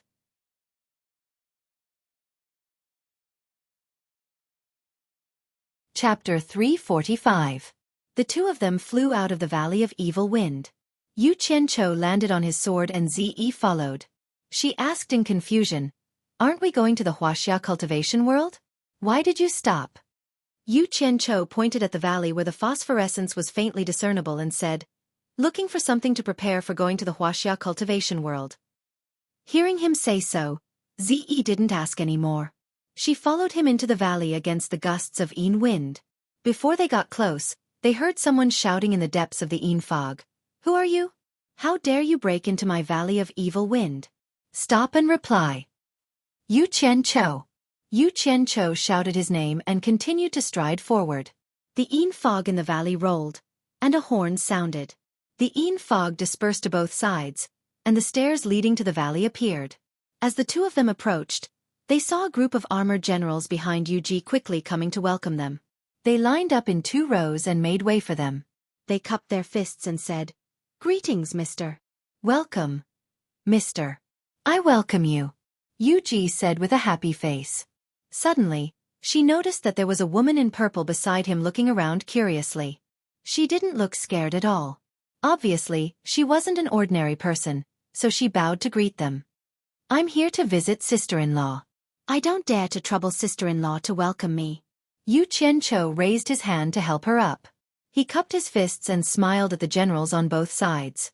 Most of the generals knew him, and when they saw him call Yu Ji sister-in-law, they immediately had a good impression of him, and all of them smiled. Ze heard Yu Qianqiu call Yu Ji sister-in-law. She couldn't help but look at Yu Ji a few more times. A group of armored generals surrounded the 3 of them and walked to the Ghost King's hall. It was still the magnificent Ghost King's hall. However, the man who sang and cried every night was already dead, leaving only a woman in charge. After the group of people entered the great hall, Yu Ji invited Yu Qianqiu to sit on the throne. Yu Qianqiu did not stand on ceremony. With his current status, this seat was already set in stone. If he did not sit on it, no one would dare to sit on it. The former was about to call for a banquet when Yu Qianqiu glanced at Ze who stood beside the throne. He waved his hand and said, Sister-in-law, don't bother. I'm here for an important matter. I don't need to attend the banquet. Yu Ji also looked at Ze thoughtfully. Then she smiled and said, We'll do as Mr. says. I wonder what Mr. is here for? Can we help you? After saying that, she glanced at the generals below with a smile. The generals of the Ghost King level immediately said, Mister, if you need us, just tell us. Then I won't stand on ceremony with you. Yu Qianqiu crossed his legs and said with a smile, You may not know, but the cultivation world outside the demon ghost region is in chaos. My master ordered me and this lady in Ze to go out and resolve it. I'm here to take 2 things. These 2 things will be of great help to me on this trip. Yu Ji, who was standing on the other side, said doubtfully, I don't know what it is that Mr. is interested in. As long as it is in the Evil Wind Valley, I will give it to Mr. Yu Qianqiu stood up, looked at the crowd, and said slowly, the resurrection grass and the netherworld fire seed. The so-called netherworld fire seed was the black fire, one of the 3 true fire. He had learned this name from Miss Mu, because the demon ghosts didn't know about the 3 true fire. But when Yu Qianqiu asked, Miss Mu said that there was a kind of black fire in the 9th netherworld cave, which was called the netherworld fire seed. Silence. The Ghost King's hall instantly became quiet. Ze looked at the crowd expressionlessly. She didn't know why the 2 things mentioned by Yu Qianqiu would cause such a reaction. Was there anyone in the demon ghost region who dared to refuse something that the disciple of Senior Bai asked for? After a long time, Yu Ji said with a wry smile, The 2 things that Mr. wants do exist here, but I'm afraid that no one in the entire demon ghost region has the ability to get them, let alone us. To be honest, Mr., the torture commissioner has also come to the 9th netherworld cave to get the resurrection grass, but even with his high cultivation, he couldn't go deep into the cave, unless... Ze was surprised. She didn't expect that there was a place in the world that Bai Chongqun couldn't go to. Yu Qianqiu was silent for a while. He knew that Bai Chongqun wasn't omnipotent. Bai Chongqun also couldn't go to the mysterious place under the 1,000-mile lake, and he had heard from Yu Ji about the 9th netherworld cave. Because it was a passage to the underworld, it had a special characteristic, and not everyone with high cultivation could go there. Yu Qianqiu frowned and said, Sister-in-law, do you mean that only the cultivation of the ghost saint late stage can go there? That's right. Yu Ji's face turned serious and said, The journey to the netherworld is a one-way trip. It burns away all vitality, and humans and ghosts walk different paths. Even if the cultivation of the ghost saint late stage wants to go to the bottom of the cave, he must be baptized by the netherworld flame. Crossing the netherworld flame sea is the door to the 9th netherworld. At that point, there will be no vitality in the human world. Once he returns to the human world, there will be a catastrophe to annihilate him instantly, so it is said that there is no return. Think about our cultivation, not to mention the netherworld flame sea. I'm afraid that we can't even withstand the evil strong wind in front of us, and our souls will be blown away before we reach the halfway point. I still want to go and have a look. Yu Qianqiu's words were shocking, and the ghost generals below were in an uproar. When Ze heard that the 9th netherworld cave was so powerful that even Bai Chongqun couldn't go, her face changed. She didn't know why this guy was so overconfident and insisted on trying. She thought that she wanted to protect him, so if he went, she would have to go with him. Actually, she didn't know what Yu Qianqiu was thinking. The cultivation world suddenly had such a big change, and he didn't know when this matter would end. He was afraid that the life insurance of his parents, who were mortals, wouldn't be able to wait until then. So he wanted to pick the resurrection grass to refine the 7 orifices exquisite pill to extend his parents' lives. There was also the black fire, which was ranked higher than the blue fire. Since it was ranked higher than the blue fire, it must be even more powerful. If he encountered any unfavorable situation, he would be able to deal with it. Since Mr. insists, then I will go to the entrance first. At that time, Mr. will know that what Yu Ji said is true. Yu Ji said helplessly. Thank you, sister-in-law. Yu Qianqiu nodded and suddenly said, Is the old man Yan Tua that sister-in-law told me about last time still alive? Yu Ji smiled and said, Since Mr. has instructed, I will naturally leave him alive for Mr. to deal with. Good. Yu Qianqiu clapped and said with a smile, I believe that sister-in-law didn't tell him whether his son is alive or dead. He knew that Yu Ji was a smart woman, so if Yan Tua said that he said his son was still here, Yu Ji would make plans. As expected, Yu Ji said with a smile, Since Mr. said his son is still here, I will naturally smooth things over for Mr. Ze was a little confused by the strange question and answer between the two. Yu Qianqiu laughed heartily and said, Back then, I had some unresolved grievances with him on Fuxian Island. Today is the time to write it off. I will have to trouble sister-in-law to invite him over. I believe he will be very willing to go to the 9th Netherworld Cave to find his son. I also want to see how powerful the 9th Netherworld Cave is. Yu-Ji giggled and nodded to the people below. A general cupped his fists and left the Ghost King Hall. To these people, the life and death of a cultivator was really nothing. At this moment, no matter how stupid Ze was, she understood what Yu Qianqiu was trying to do. He was obviously trying to trick others to die so that they could scout for him. She immediately said coldly, "Yu Qianqiu, you're not fit to be Senior Bai's disciple if you act like this." "What do you know, lass? Old Man Bai is the one who kills people like flies." Yu Qianqiu snorted and sat back on the throne. He sneered and said, "Ze, don't forget what my master and your father said before we came. It seems that I am the one in charge between you and me. If you think that there is something wrong with my actions, you can go back to Obedient Island and complain to my master. Say that you are not ashamed to be associated with me and withdraw from this matter." "You." Ziyi's face was as cold as frost. She was so angry that she couldn't speak. However, she couldn't really say such words to Bai Chongqun.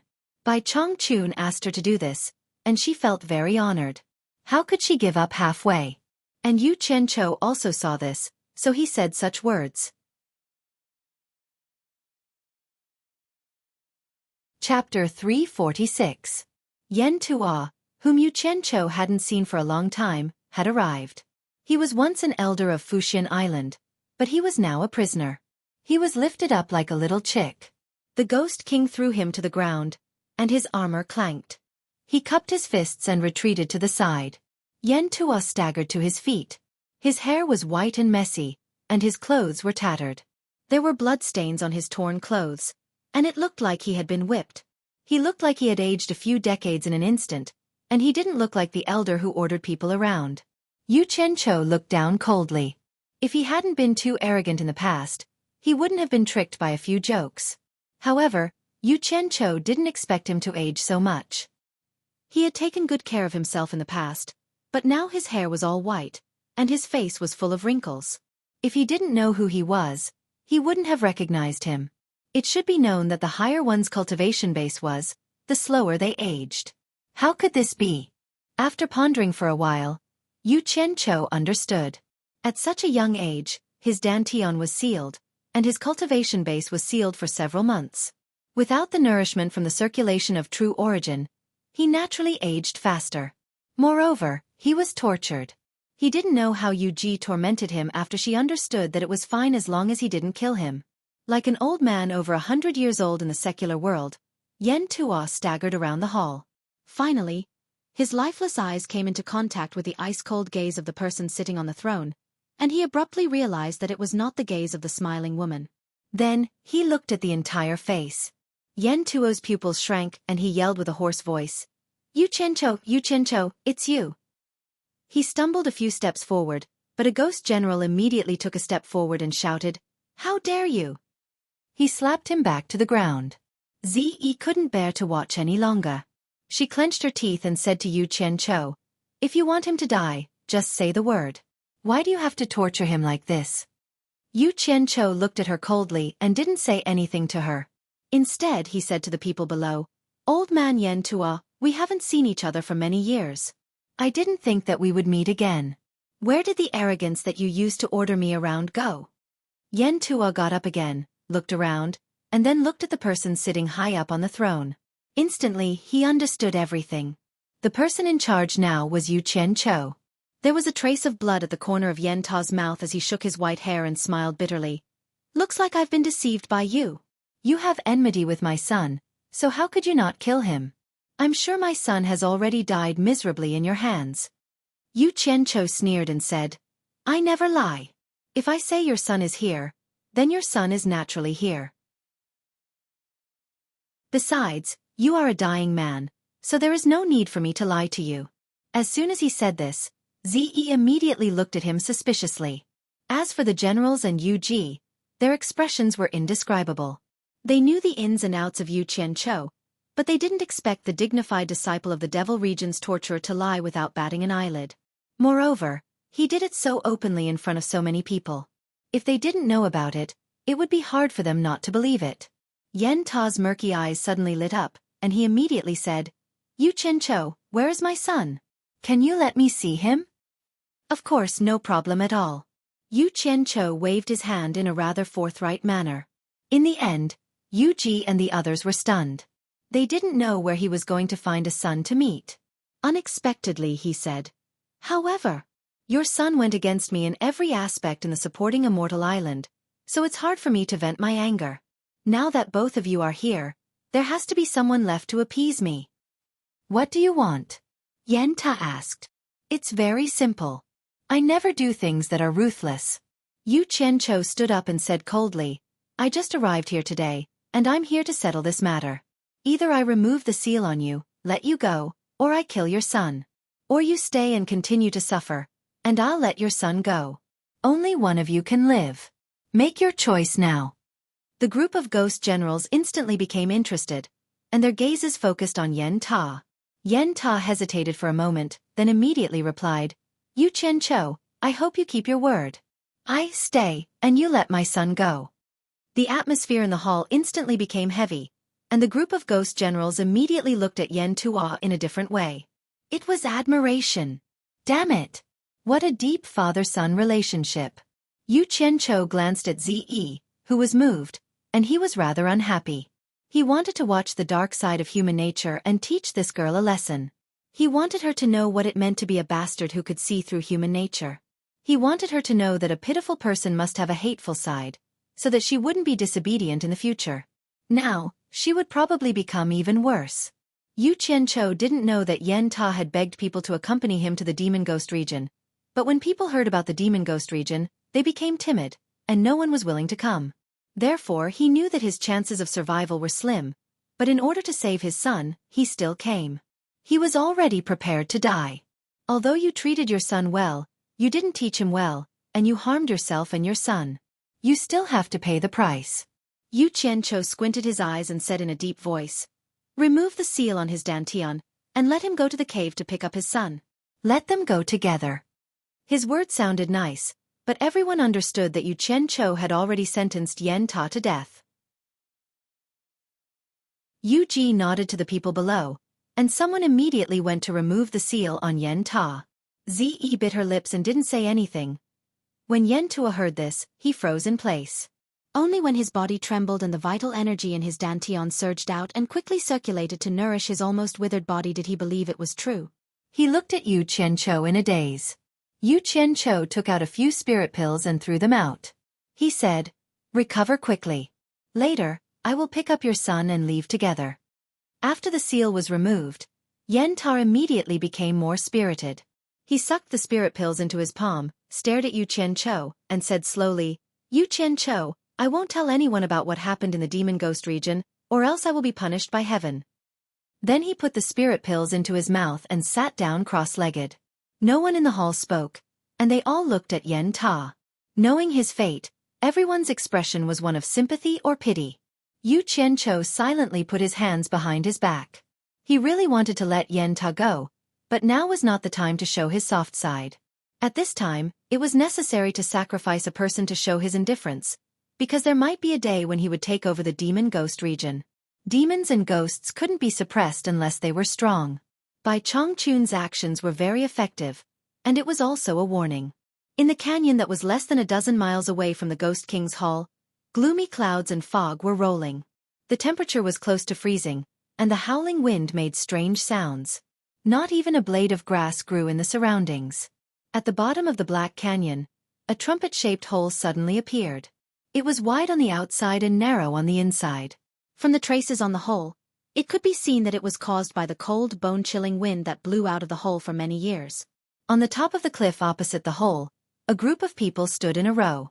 In the middle were Yu Qianqiu, Yu Ji, Zi, and Yen Ta. Chapter 347.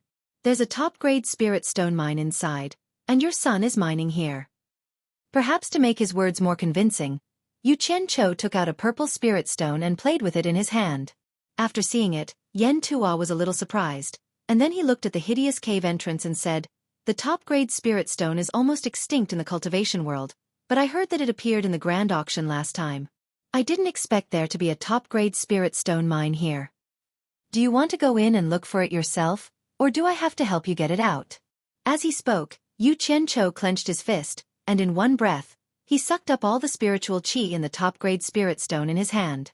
Then there was a muffled sound in his palm, and as he opened his palm, a gust of chilly wind swept away a cloud of dust. Yan Tuo did not dare to trouble him. He thought that he would send someone to bring his son out. After all, it was very difficult to find someone in such a big cave. It was not good to trouble others in the current situation. However, when he saw the chilly wind blowing at the cave entrance, Yan Tuo frowned. How could there be anyone mining in this kind of cave? He felt that something was wrong, but he could not figure it out at the moment. There's a whole other world inside. Yu Qianqiu seemed to have seen through his concerns, and his tone was a little disdainful, as if he was telling him that if he wanted to kill him, it would only take a word. There was no need to go through so much trouble. A long sword shot out and stopped in the void of the canyon in front of his feet. Yu Qianqiu stepped on the flying sword and flew towards the cave entrance first. Yan Tuo's expression was a little awkward. If he wanted to kill him, it would only take a word. There was really no need to go through so much trouble. He stomped on the ground and chased after Yu Qianqiu. When the others saw that Yu Qianqiu suddenly flew towards the cave entrance, their expressions changed greatly, and the group of ghost generals looked at Yu Ji. Yu Ji's face turned slightly pale. She had made it very clear to him, and she really didn't understand why he had to take such a risk. If something happened to the punishment envoy's disciple here, she might also lose her life. Although she was afraid, she believed that there must be a reason why Yu Qianqiu dared to do this, because he didn't look like someone who would suffer losses. Zi bit her lips. Although she didn't like Yu Qianqiu's actions, it was her duty to protect him. No matter how scared she was, she couldn't run away. Just as he was about to fly over, Yu Ji grabbed his wrist and shook her head slightly.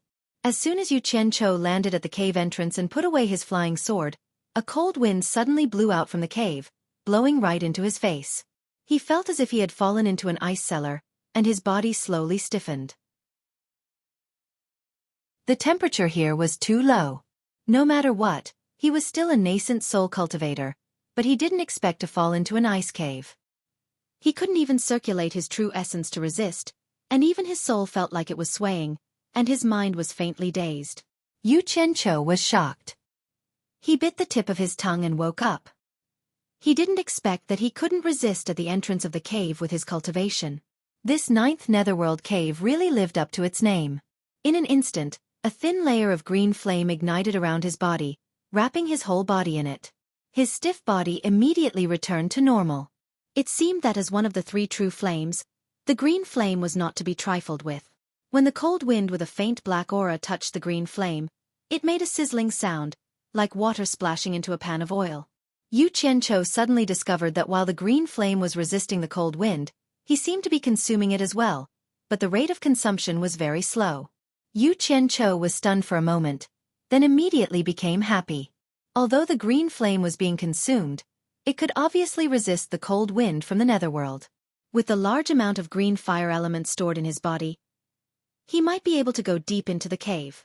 However, he seemed to have forgotten that he was at the entrance of the 9th netherworld cave, and the situation behind was unknown.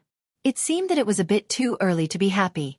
Yu Qianqiu turned around and looked at Yan Tuo, who followed him.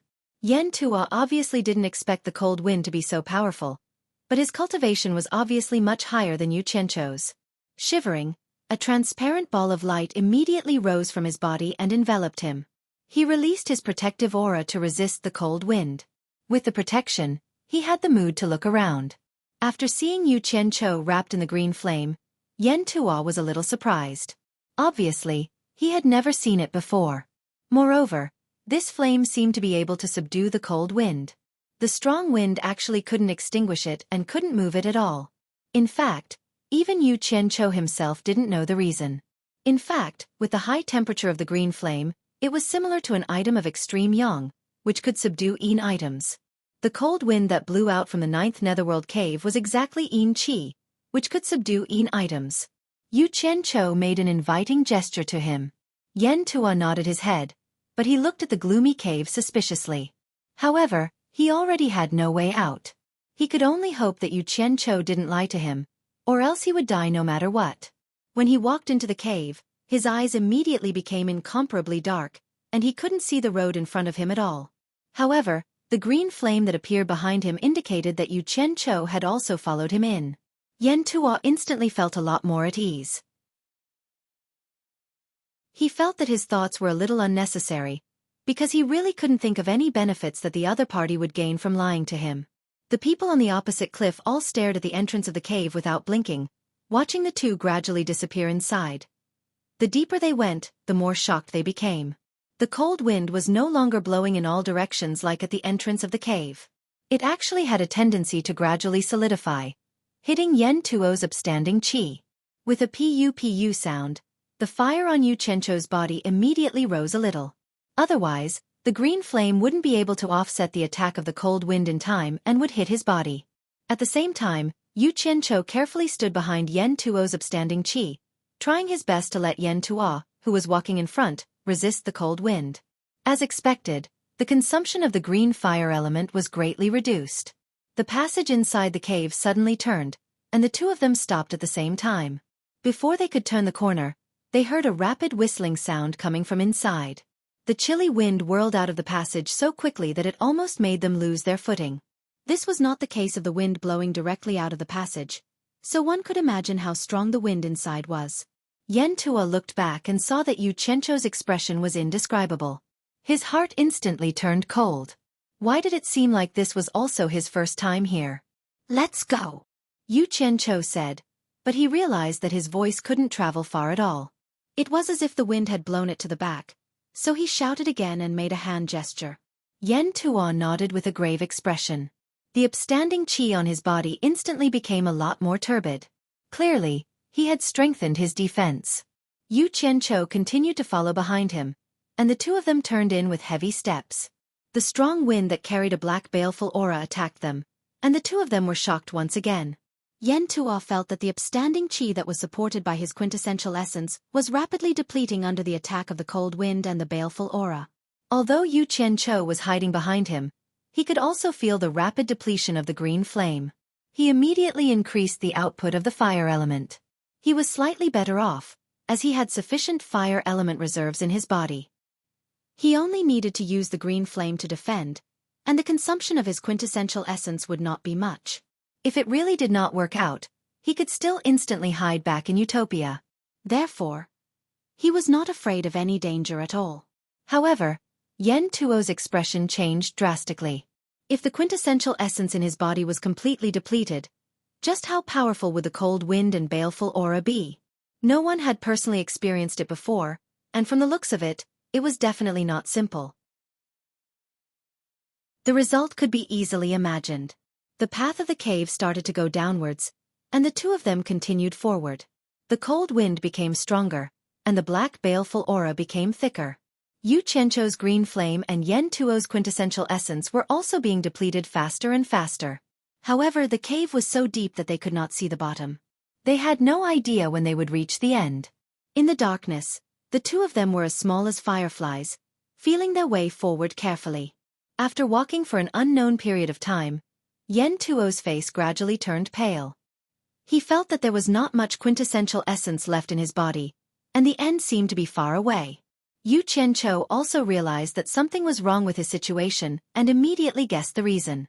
Although he had wanted Yan Tuo to block the disaster at the front, he did not want Yan Tuo to die so early. He touched the storage bag at his waist, wanting to give Yan Tuo some spirit pills to recover his quintessential essence so that Yan Tuo could hold on for a while longer. However, he realized that it was difficult to even communicate in this situation. It was really troublesome to give him spirit pills. If he gave the spirit pills to Yan Tuo, they would definitely be blown away by the wind before they reached his hands. However, if he were to exchange them with his opponent, who had a higher cultivation than him, he would definitely notice that something was wrong and guess that he was lying to him. If the other party suddenly launched a sneak attack, it was better to let Yan Tuo exhaust himself until he had no more energy to attack before giving him the spirit pills. Yu Qianqiu could not help but be on guard. As expected, Yan Tuo suddenly turned around. Under the illumination of the green fire, His faint green expression was somewhat sinister as he shouted, "Yu Qianqiu! This is not a spirit stone mine at all. My son, Yan Shu, could not possibly mine here. Why did you trick me to come here? What kind of damned place is this?" As he was speaking with the wind, Yu Qianqiu could hear every single word clearly. The green fire suddenly expanded by a lot. Yu Qianqiu raised his brows and sneered. It was very difficult for his voice to be transmitted when he spoke with the wind in his direction. Moreover, with his current cultivation, it was impossible for him to transmit his voice. Thus, he raised his hand that was wrapped in the green fire and extended a finger to right in the air. The words, "Ninth Netherworld Cave," appeared in the green fire. Immediately after, he waved his hand and the 4 green fire words were put away. At this moment, he could not waste the green fire. Since Yen Tuo was able to assume the position of an elder on supporting a mortal island, he wasn't an ignorant person. After he saw the words Ninth Hell Cave, he pondered for a moment before his expression instantly changed, and he seemed as if he'd never imagined that he would come to this place of legend one day. He immediately gritted his teeth and said, "In that case my son Yan Shu is long gone. He has a grudge against you. Did he die in your hands?" As he said that, his hand subconsciously touched his waist. He must be muddle-headed. Why the F*ck would he touch if he had nothing? Yu Qianqiu looked at his empty waist and sneered again as he extended his finger and wrote a few words. "Do you understand now? Isn't it a little too late?" His finger was like chalk and his palm was like a blackboard eraser. The moment he wrote, it was immediately erased. Yen Tuo only remembered that on the day he was captured, his storage bag had already been confiscated. On the other hand, Yu Qianqiu clapped and pulled his palms together. A green flying sword appeared between his palms. Yu Qianqiu used the sword as a pen and quickly wrote a line of words. "Old thing, you are not my opponent now. If you don't want to die, continue to lead the way." When Yen Tuo heard this, he did not care how the green flying sword appeared. He suddenly shook his head of white hair and laughed wildly. His laughter was filled with indescribable grief and indignation. He then clenched his fists and said, "Don't want to die? Yu Qianqiu, don't try to lie to me. We are already deep in the cave. Even if you let me leave now, I won't be able to make it out. Today I will die no matter what. But even if I die, I won't let you be happy."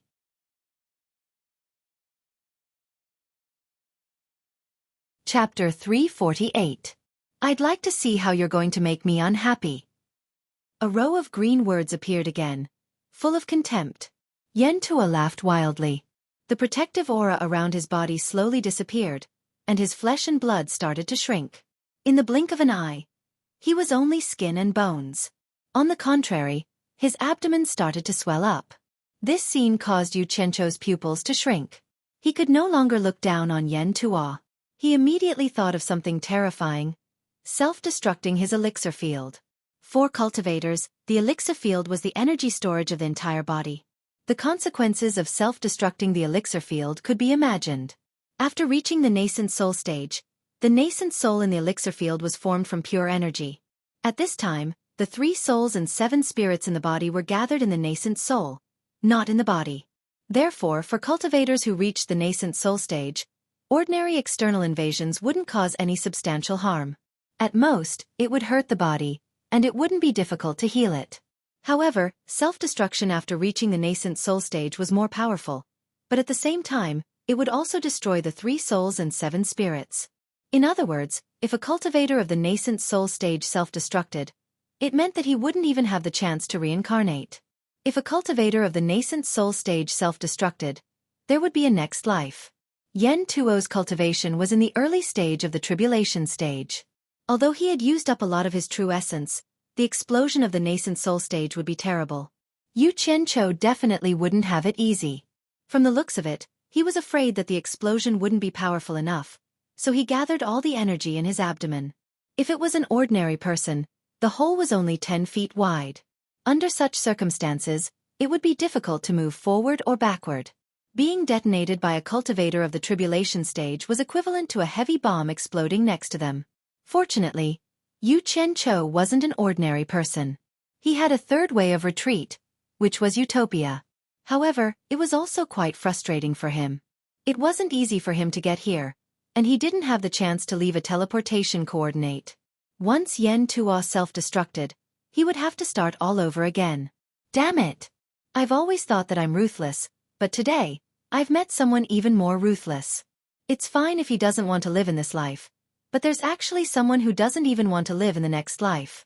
Yu Qianzhou's expression twitched. The flying sword in his hand quickly drew a few words. You're crazy. The skeleton-like Yen Tuo let out a dry and hoarse voice. He laughed cruelly and said, It's you, Yu Qianzhou, who has gone too far. As he spoke, the protective upstanding qi outside his body suddenly retracted into his body. He was going to self-destruct. Bastard! Bastard! Yu Qianzhou closed his eyes and shrank his head. Just as he was about to flash back to Utopia, he heard painful sounds coming from Yen Ta's throat. Before Yu Qianzhou left, he opened his eyes to take a look. Immediately, his eyes widened, and he didn't want to leave. As it turned out, Yen Tuo, who had withdrawn his protective upstanding qi, was immediately attacked and eroded by the chilly wind and the black spirits. The clothes on his body disappeared like ashes, followed by the hair on his body. Then, his skin was shaved off from his back as if he was taking off his clothes.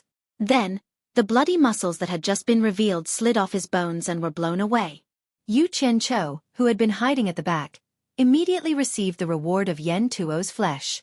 Then there were his organs, liver, and lungs. It was really disgusting. The green fire outside Yu Qianzhou's body surged, turning everything that came into contact with it into ashes. Yen Tuo's tenaciously standing skeleton immediately withered when it came into contact with the black spirits. Under the attack of the black spirits and chilly wind, it was torn into pieces and blown away with the wind. He died just like that? What the hell is this? Yu Qianzhou couldn't help but shiver. Anyone who saw someone die like that before their eyes would also shudder. He looked around and realized that he was the only one left. Only the shrill whistling of the wind lingered in his ears. Seeing that the chilly wind and the evil spirits were so powerful, he also had some thoughts of retreating. But a wave of determination rose from the bottom of his heart. He gritted his teeth and continued to walk forward without hesitation. However, there were 2 green flying swords in each of his hands, and the green fire outside his body had grown a lot bigger. The people on the cliff outside the cave looked solemn and uneasy. The bearded Sai Zhongfei walked a few steps to the front of Yu Ji and cupped his fists, saying, Madam, we can't just stand by and watch anymore. While Mr. hasn't gone too deep, I would like to go and call Mr. back. If it's any later, I'm afraid it'll be difficult for us to find Mr. If that's the case, we'll... He didn't finish his sentence, but everyone understood what he was trying to say. If Yu Qianzhou died, the torturer would be enraged, and no one would be able to escape responsibility. Everyone's gaze fell on Yu Ji. Yu Ji hesitated for a while and finally nodded, saying, Zhongling, Fu Zhe, listen up. Yes. A burly general also came out and cupped his fists together with Sai Zhongfei. It turned out that Sai Zhongfei's surname was really Zhang, but he wasn't called Zhongfei, but Zhongling. I order the 2 of you to bring Mr. back quickly. If Mr. is unwilling, you can bring him back forcefully if necessary. I'll bear all the consequences. Yu Ji ordered decisively. She was indeed a woman who had followed Meng Yan for many years. At this time, she finally showed her strong female side. Yes, sir. After the 2 of them received the order, they nodded to each other. They covered their bodies with Gang Qi, and immediately turned into 2 shadows. They shot into the 9 Netherworld cave on the opposite side, and disappeared in the blink of an eye. Based on this point alone, the cultivation of these 2 people was obviously much higher than Yu Qianzhou and Yen Tuo. I'll go too. Zi had just finished speaking when she was pulled back by Yu Ji again. Yu Ji shook her head helplessly and said, Miss, from your conversation with Mr., I can tell that your identity is not ordinary. If anything happens to you, I won't let you in no matter what. Yu Ji gently waved her hand at the 9th Netherworld cave. Immediately, 10 generals of the Ghost King flew out and directly landed at the entrance of the 9th Netherworld cave. Faint black light balls surged out from their bodies and wrapped around themselves, protecting the entire 9th Netherworld cave. The well-trained army was instantly displayed. Zi looked at them silently. She knew that she couldn't deal with the Ghost King alone. She sighed and gently broke free from Yu Ji's hand. She stood there quietly and didn't say a word. After walking for a while, Yu Qianqiu realized that this cave seemed to only have strong winds and evil spirits. There weren't any other dangers.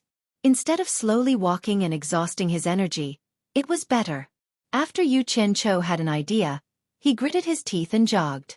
The black miasma became denser and denser, and the consumption of fire elements became faster and faster. He didn't know how far underground it was. After jogging for nearly a kilometer, the tunnel turned again. Just as he turned, he felt the pressure suddenly increase and the wind became stronger. He only heard a strange F***ck cry, and the moment the sound left his mouth, he was blown back by the wind. He dodged and jumped here and there, rolling and crawling back to the turning. A group of black wind blades shot out and hit the stone wall at the turning. With a series of clanging sounds, they dispersed into black miasma and were carried away by the wind. Yu Qianqiu hid in a corner and stared blankly at the black fiend that had been blown away. He understood. So the black fiend they had encountered on the way here were formed by the dissipation of these black wind blades. He wanted to release his divine sense to check, but he didn't dare because he had already tried it once before. The evil spirits could actually corrode divine sense and make him cry out in pain. It was really strange. After waiting for a while, several waves of wind blades flew out one after another. There would be a wave every few seconds. After calculating the time, he took out a piece of dark steel and threw it out. With a few dang dang dang sounds, the whole piece of dark steel was cut into a few pieces and fell down. It rolled on the ground and flipped over, and was blown away by the wind. F***ck. What the hell were the wind blades formed by the black miasma? They cut dark steel like cutting tofu. It was too fierce. Who could pass through here? Yu Qianqiu felt gloomy. His gaze fell on the dark stone wall and he was stunned. The stone wall here seemed to be different from the previous ones. Under the illumination of the green fire, it seemed to have an additional metallic luster. Yu Qianqiu's eyes lit up. He took out the Ghost King's token that Yu Ji gave him years ago from his storage bag. Comparing the two, it was exactly the same. This passage was actually formed by the dark iron structure. Yu Qianqiu silently threw the token back into the storage bag. Now was not the time to deal with the dark iron. A wave of wind blades shot out, and a green light with raging flames flashed past. With a series of dang-dang sounds, the wind blades that were hit turned into evil spirits and were blown away by the wind. Yu Qianqiu kept the green fire-flying sword. He was confident. Since the green fire-flying sword could restrain the wind blades, it would be easy. In the blink of an eye, dozens of green fire-flying swords circled around him. Yu Qianqiu turned around and saw a wave of wind blades coming at him. The green fire-flying sword quickly flashed out dozens of them and broke the oncoming wind blades. As for the others, as long as they did not hurt his body, he would let them fly away. Seeing that the attack was effective, Yu Qianqiu immediately increased his speed. The dozens of green fire-flying swords opened a path in front of him. Zhang Ling and Fu, on the other hand, felt their way in the dark. Because the two of them were ghost cultivators, the darkness did not affect them. In addition, ghost cultivators were not afraid of the wind. They were only afraid of the evil spirits. Originally, the evil spirits had no effect on ghost cultivators of the netherworld. However, the two of them were not real ghost cultivators of the netherworld. They had been in the mortal world for too long. Their bodies had accumulated a lot of human qi. Once they came into contact with the evil spirits, their souls might scatter. Cultivators like Yen Tuo originally had a mortal body, so they naturally had more human qi. However, once they encountered the evil spirits, they would naturally end up in a miserable state. They had not seen Yu Qianqiu yet. The two of them were a little anxious. While communicating with each other, they kept avoiding the topic that Yu Qianqiu might have already met with misfortune. At this moment, the two of them suddenly exclaimed in unison. The two of them could see in the dark. They saw a few broken pieces in front of them being blown by the wind. When they rolled to their feet, the two of them stepped on a piece at the same time and picked it up to take a look. They saw that it was a piece of dark steel. The cross-section was neatly cut, and there were spots that were eroded by the evil spirits. It is beyond our expectation. It seems that Mr. has already reached there. Fu Zhe transmitted his voice. Zhang Ling nodded and transmitted his voice. Let's go. Let's go take a look and see if we can catch up. The two of them quickly ran forward. Originally, the two of them could fly, but flying consumed too much vitality of ghost cultivators. They were afraid that they would not have enough vitality to support the protective gang chi to return. It was the same with teleportation. Besides, when teleportation was used, they could not teleport with the protective gang chi. After a period of time, the two of them reached the turning point. The clashing sound of wind blades in front of them stopped them in their tracks.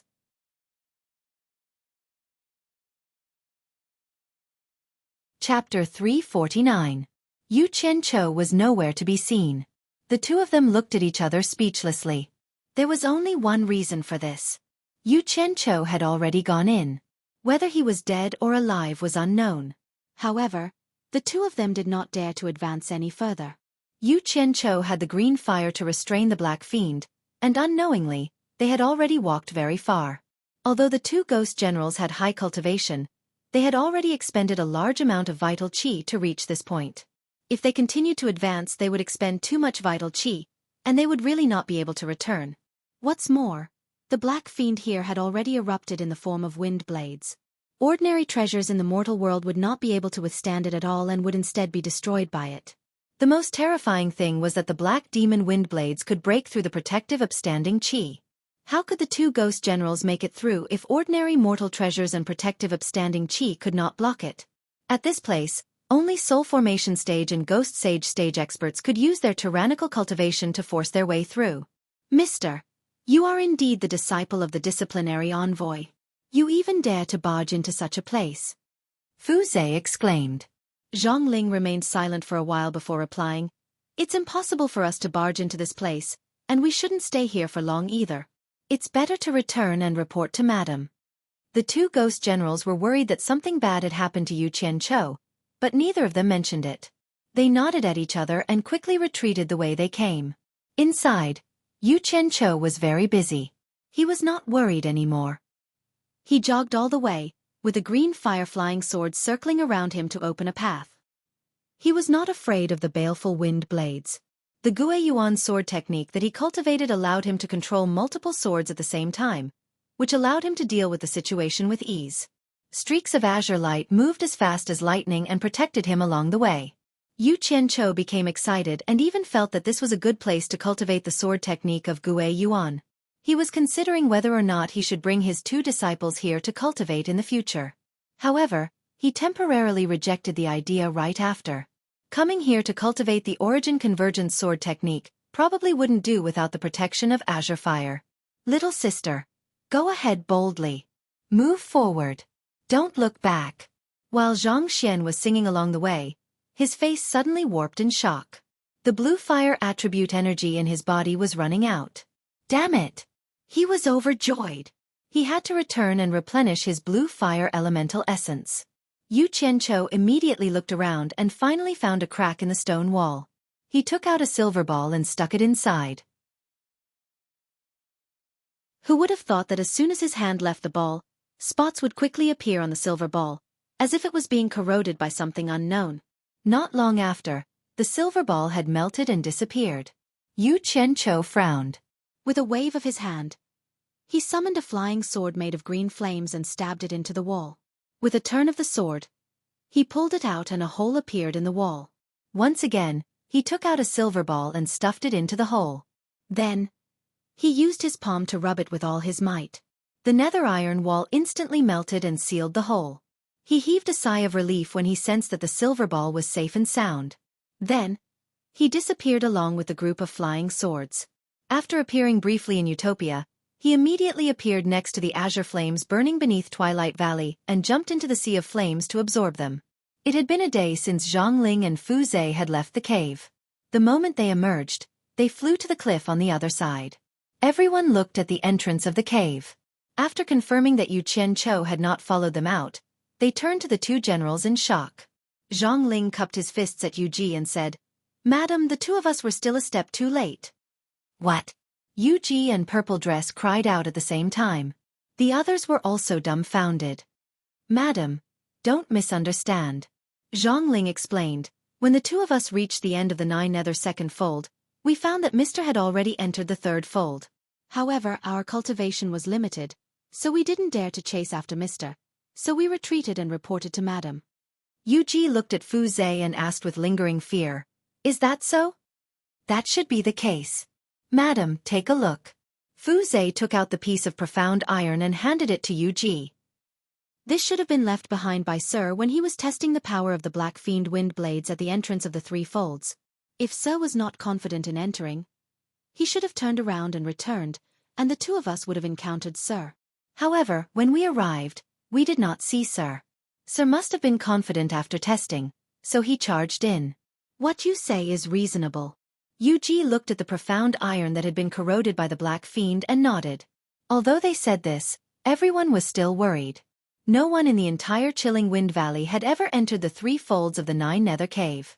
How could one pass through that place without reaching the Ghost Sage stage? Moreover, Yu Qianqiu was only at the nascent Soul stage. The difference was truly too great. Purple Dress sighed with relief. She did not know much about the Nine Nether Cave. Hearing that Yu Qianqiu was fine, there was nothing to worry about and they could just continue waiting. This was probably the so-called ignorant were fearless. Yu Qianqiu was not in a hurry to return to the Nine Nether Cave. Instead, he rushed to Utopia and had a hearty meal with wine and meat. After eating, he wiped his mouth and returned to the passage to continue moving forward. Being in the cave, he could not calculate the time. He did not know how far he had walked. There was another turning intersection. In front of him, countless wind blades flew randomly and hit the turning wall. As there were too many wind blades, the collision between them caused some wind blades to not hit the wall and turn into Black Fiend. They changed their angle and flew towards this passage with the help of the wind. So that was it. Yu Qianqiu found the origin of the wind blades in this passage, but the dense ones in front still needed to be verified. He raised his eyebrows. Relying on the blue fire flying sword's ability to restrain the wind blades, he barged in arrogantly.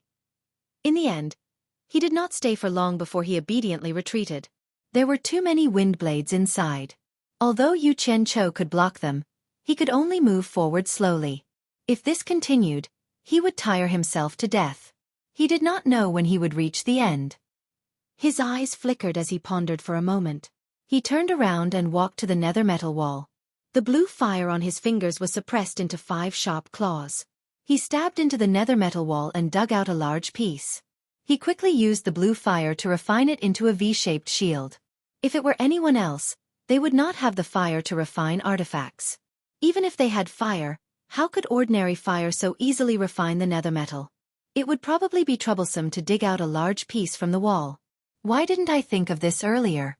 Hugging the shield, Yu Qianqiu chuckled and hid behind it.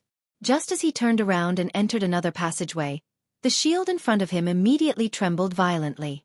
Yu Qianqiu trembled non-stop as he held onto the shield. Without hesitation, he covered the front of the nether metal shield with a meter-thick, V-shaped blue fire. The effect was very good, but the consumption of the blue fire was too high. However, with the blue fire blocking the Black Fiend wind blades as a buffer, he immediately felt much better. After walking for a short distance, he realized that he could not see the path in front of him. Thus, he pressed the blue fire claw on his 5 fingers.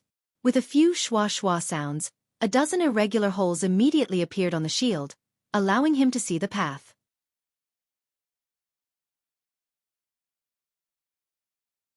Chapter 350.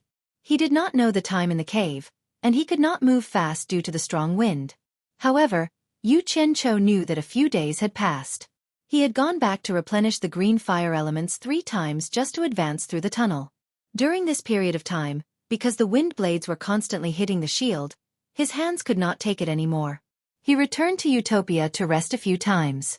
There were a few times when he saw that he could not reach the end of this path. He really wanted to give up, but his character of not admitting defeat easily forced him to grit his teeth and endure it. He wondered if this was considered not giving up until he saw the coffin. In fact, it was already a miracle that he could reach this point. Even if an expert at the end of the Tribulation Transcendent stage was fully prepared, it would be impossible for him to reach this point. As a nascent soul stage cultivator, he should be proud. Of course, this was mainly due to the green fire and the special ability to retreat midway. If it were anyone else, as long as they entered, they would either walk to the end or return. How could they give them the chance to retreat midway? If entering the Hades cave was a competition, Yu Qianqiu should be the one to cheat. On both sides of the main passageway, small holes suddenly appeared. The Yin wind was blowing out from these 8 holes. Rather than saying that there were 8 holes, it would be more appropriate to say that they were the eyes of the wind. The wind was very strong. Not only was it difficult to advance, but it was also blowing him backward. Yu Qianqiu did not know whether to laugh or cry. He felt that he really did not have the ability to pass through the 8 wind eyes. However, it would be a pity to give up now. Withstanding the strong wind, Yu Qianqiu held the nether iron shield at a 90-degree angle and looked through the hole in the shield. The 2 small holes were attached to the 2 sides of the main tunnel. The black baleful aura floated over from the end of the main tunnel. It was caused by the 8 wind eyes. He did not know what scientific principle it used, but it actually turned the black baleful aura into wind blades and blew them out. It was really King fatal. It was impossible to enter the 8 wind eyes. Running into the wind eyes was no different from courting death. However, he could consider taking a look at the main tunnel. But to get to the other end of the main passage, they had to walk through the 2 rows of wind eyes. Looking at the wind eyes, they were probably not to be trifled with. If they were not careful, they would be torn to pieces. Looking at the distance from here to there, it might be more than 100 meters. What should they do? Yu Qianqiu, who was holding on with his shield, looked at the ground and his eyes suddenly lit up. He thought to himself, since I can't walk through this path, why don't I dig a tunnel and go through it? Not bad. Looks like I can only use the stupid method. Only someone with this kind of ability like him could come up with such a crazy idea to dig a hole under a whole piece of nether iron. Just think about it. Even a small piece of nether iron was difficult. Who would think of digging a hole?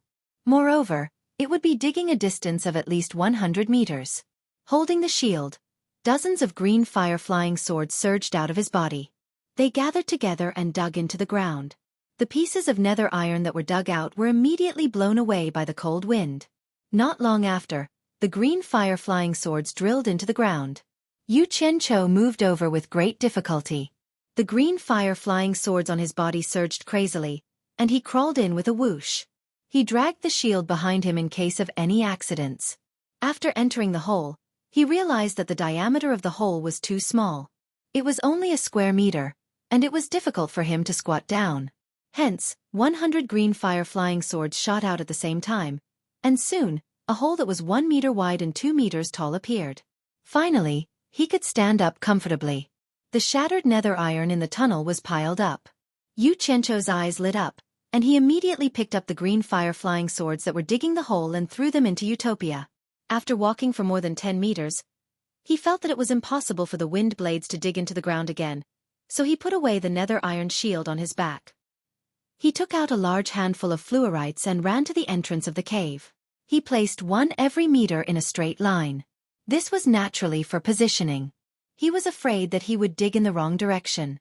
What if he dug into the eye of the wind? After digging for dozens of meters, Yu Qianqiu retracted the green fire on his body. As the baleful aura and cold wind could not enter this place, he turned around and raised his middle finger at the entrance of the cave behind him. He said in disdain, "Black and swarthy wind blades, I look down on you." He then glanced at the fluorites on the ground and saw that they were still in a straight line. Only then did he release his divine sense and follow behind the green fire-flying swords that were digging the hole. He quickly swept the nether iron into Utopia. The tunnel was eerie, and only the 100 flying swords were shining with a demonic green light. Don't ask me where I come from. My hometown is far away. Why do I wander? Yu Qianqiu proudly sang a song with his hands behind his back. When he found that there were 200 fluorite stones on the table, he stopped singing. The distance between each fluorite was about 1 meter, which meant that there were now 200 meters. They should have passed through the 8 eye of the wind. Yu Qianqiu's expression turned solemn. He took out the nether iron shield again and covered his body with green fire again. He controlled the 100 flying swords to dig diagonally upwards. As expected, once the hole appeared, a large amount of black mist-like baleful aura surged in. The moment it touched the green fire-flying swords, it would sizzle. It was the same when it touched the green fire-flying swords on Yu Qianqiu's body. Yu Qianqiu was in for a penny, in for a pound. Since it had already come to this, He simply controlled the flying swords to dig a very generous exit. Then, he summoned the flying swords to protect himself and carefully walked out. As expected, he had already passed through the eye of the wind and was more than 50 meters away. It was very quiet in front, and only the whistling sound of the wind behind him could be heard. Oh my! He didn't know how far he had walked, and he didn't know if there were any powerful things in front of him. Yu Qianqiu walked forward with some trepidation. The strange thing was, other than the dense black mist-like baleful aura that was everywhere, there seemed to be nothing else. There wasn't even a trace of the Yin wind from before. It was just that the consumption of the green fire was very high, so it didn't seem to be too dangerous. He had the protection of the green fire, so he didn't have much of a reaction. However, he didn't know that such a dense black mist-like baleful aura was a fatal blow to others. No matter how high one's cultivation was, it was already not easy for them to endure such a long distance ahead. Now that they encountered such a dense black mist-like baleful aura, it was extremely dangerous. Yu Qianqiu gradually increased his pace. After walking for about 1,000 meters, he suddenly had an indescribable strange feeling. It felt a little chilly. Logically speaking, being wrapped in the green fire, it shouldn't be cold. He thought about it and guessed that it was just a psychological effect. He didn't think too much about it and continued forward. Who knew that the further he walked, the colder he felt. In the end, he was actually shivering in the green fire, and his teeth were chattering. Only then did he feel that something was wrong. Could it be that he was almost at the end of the 9 Netherworld cave? Otherwise, how could it be so strange? Perseverance was victory. The green fire on Yu Qianqiu's body flared up, hoping to expel the cold. However, he felt that the coldness in his body came from his bones. Even with the green fire, it was useless. The further he walked, the colder it got. His body felt like it was going to freeze. It was a cold feeling that reached his soul. This feeling made people feel like they could smell the scent of death.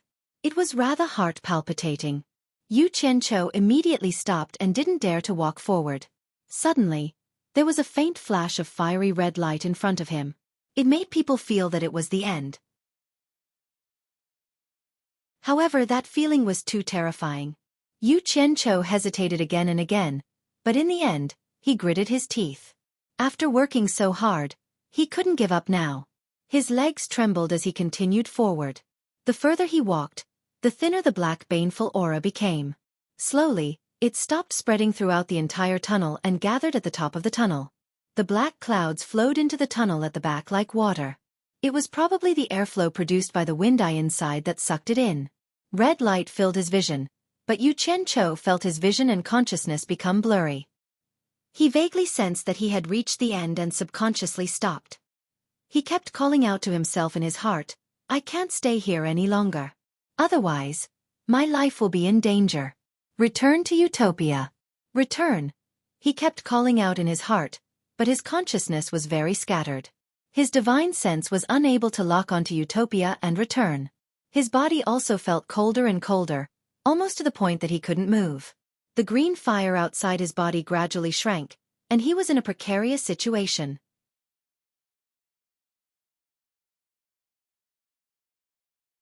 Chapter 351. The chilly wind in the 9th Netherworld cave blew out as usual.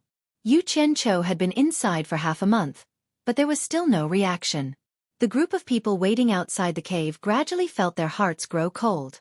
They all had a bad premonition, but they still stood guard outside, clinging to a trace of hope. Clang, clang. A faint sound came from inside the cave. The 10 ghost generals guarding the cave were the first to hear it, and they all turned around to look. Although the people on the opposite cliff were not as close as them and did not hear the sound, they were all attracted by the unusual behavior of the ghost generals. Could it be that Yu Qianqiu had returned? The same thought appeared in everyone's mind, and they all stared at the cave entrance. The ghost generals at the cave entrance did not see anyone coming out, but they saw some black stones rolling weakly to a place not far from the cave entrance and stopped. The wind at the entrance was probably not strong enough to blow the stones out of the cave. 2 ghost generals dashed in and picked up a few stones to take a look. They were instantly shocked. The 2 nodded and shot out of the cave, flying to the side of Yu Ji on the opposite cliff. "Madam, look, it's nether iron. Not far from the cave entrance, a lot of it has been blown out by the wind, and there are faint sword marks on it." A ghost general handed over the nether iron in his hand and said. Xueqi took the nether iron, and her eyes lit up again. She ordered, "The two of you, quickly go and collect all the nether iron that can be collected at the cave entrance."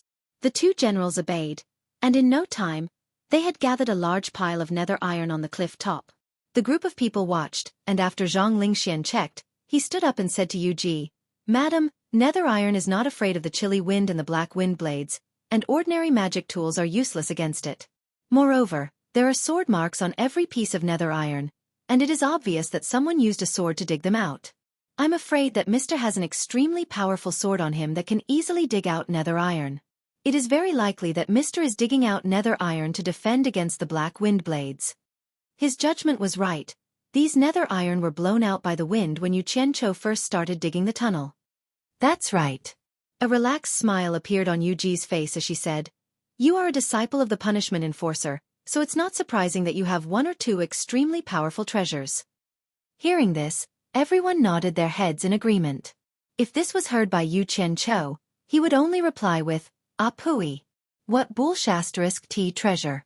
Ze frowned instead and said, "Madam, Yu Qianqiu went in with Senior Yen Ta, and Yen Ta's cultivation is much higher than Yu Qianqiu's.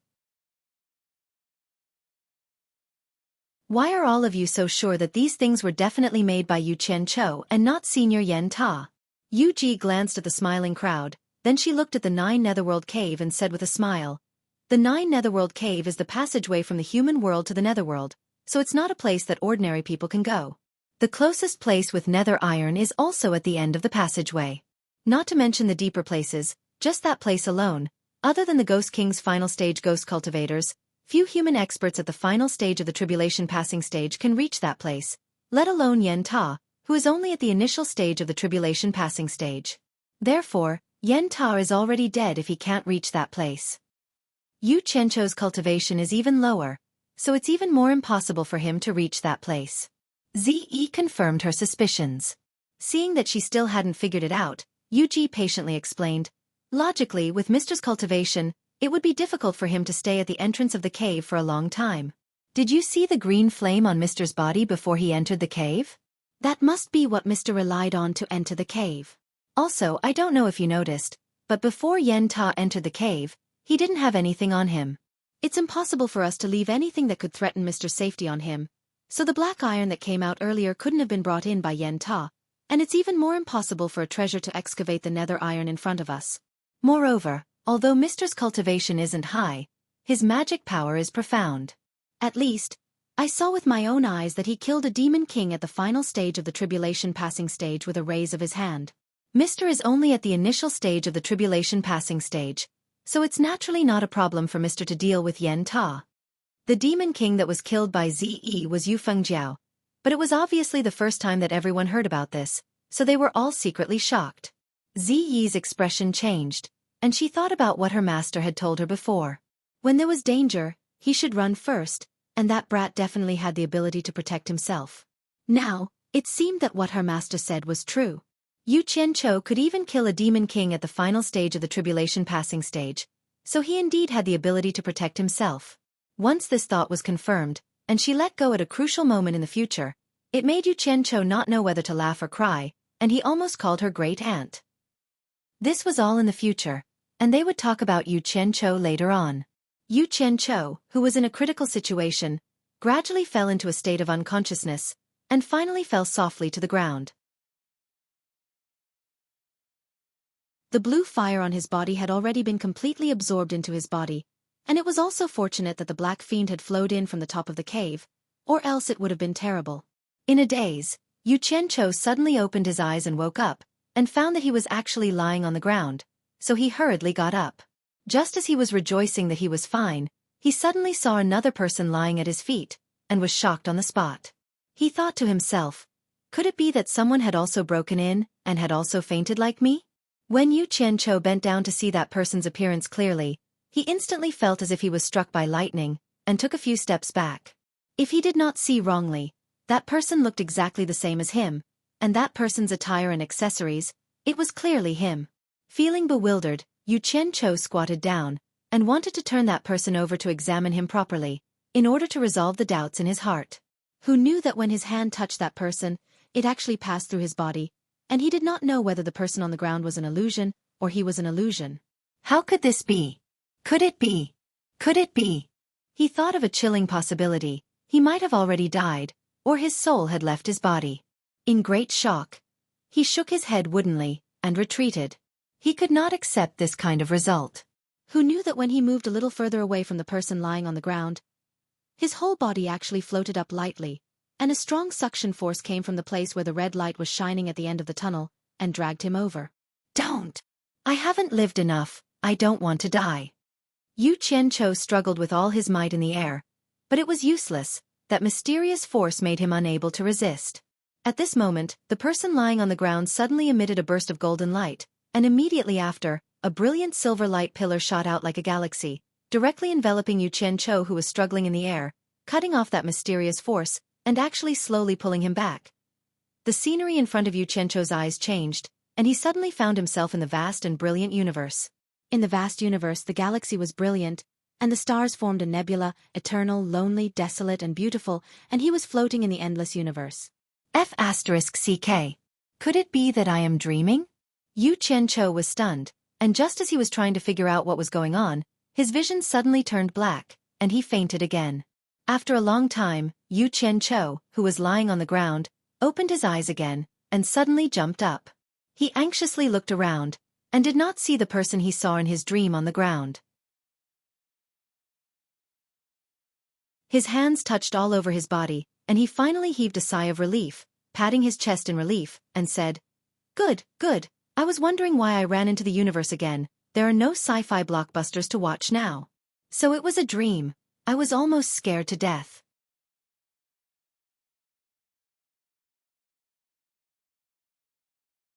Chapter 352. But there was one thing that had aroused his suspicions. That bone-chilling cold had been carved into his bones. And the matter of him fainting just now was definitely not a dream. It was something very real. Strange, he didn't feel that cold anymore. Just a little chilly. Something was fishy. As Yu Qianqiu was pondering, he saw that he was safe and sound even without the protection of the blue flames. He looked up at the black fiends floating above him and immediately understood. His gaze fell on the end of the red light and he carefully walked over. When he reached the cave entrance, he was immediately stunned by the scene before him.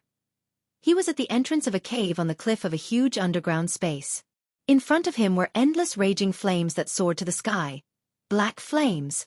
Below was the molten red lava, which also dyed the black flames red. However, it was easy to tell that these flames were black in color. Massive black lotuses grew in the lava, and the raging flames were the result of the black lotuses.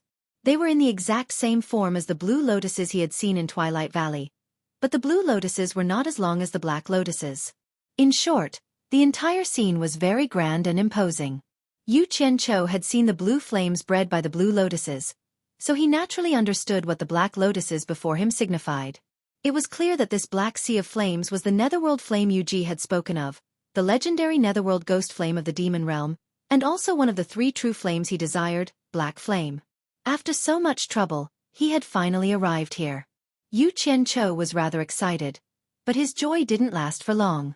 That bone-chilling cold from before stealthily crept over his body, and he couldn't help but shiver. It felt like even his blood was about to freeze. Damn! Was he going to faint again?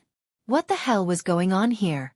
As he sensed that his consciousness was getting a little dizzy, Yu Qianqiu became bewildered. At this moment, the nascent soul sitting cross-legged in his dantian exploded with golden light, and the entire nascent soul transformed into a small golden man of sparkling light. A warmth flowed from his dantian to his entire body, instantly dispersing the cold. The golden light on the nascent soul also slowly faded. Yu Qianqiu was slightly startled, but he was immediately delighted. It seemed that the golden bead was working again. There was something strange about this place. It was not advisable to stay for long. Yu Qianqiu poked his head out of the cave and quickly looked around. Although the sea of fire in front of him was dyed red, the top of the fire was clearly black. Black smoke was rising from the top of the blazing fire, gathering above the huge underground space like a dark cloud. Perhaps it was because of the airflow produced by the wind behind them. A strand of the black clouds that had gathered above them was continuously sucked into the cave. He immediately understood that the so-called black fiend was the remaining smoke of the black fire, and it was precisely this remaining smoke that formed the most difficult obstacle to enter the 9th netherworld cave. Just the smoke alone was so powerful, so the black fire itself must be even more powerful. Yu Qianqiu licked his lips as he stared greedily at the sea of fire. He immediately noticed something strange. The black fire was also fire, and there was also the molten lava below. Logically speaking, he should have been able to feel the intense heat if he wasn't standing too far away. So why did he feel a little chilly instead? This was far too abnormal. He couldn't figure it out, so he decided to stop thinking about it. Seizing the time to gather the black fire element he needed was the best course of action.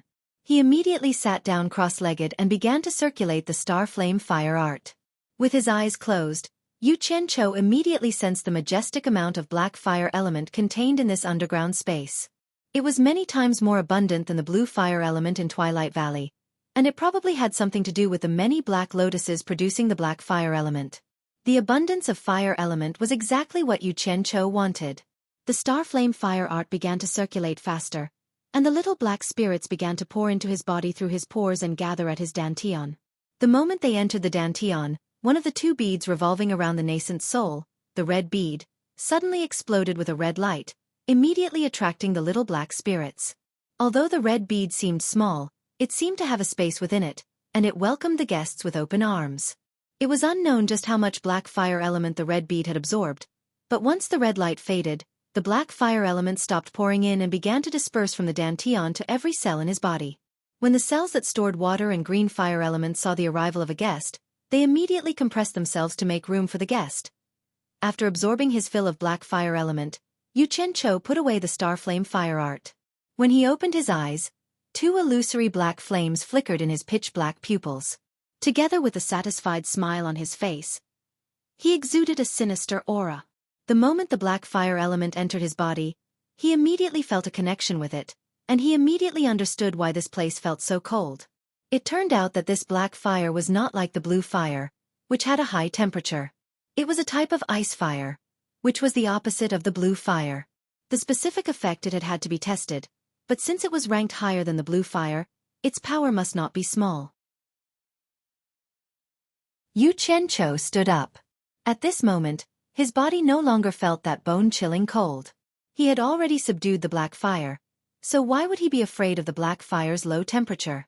His gaze shot towards the blazing flames, and he wondered if the legendary door of the 9 Hell that led to the netherworld would be behind the flames. He stretched out his palm, and a black flame emerged from the center of his palm. It was a black color that could take one's soul away. The fire turned rapidly, and quickly condensed into a black flying sword that floated out of the cave. Just as Yu Qianqiu was about to step on it and pass through the sea of netherworld fire, he seemed to see the 3 words, by Cheng Chun, on the wall of the netherworld iron cave from the corner of his eyes.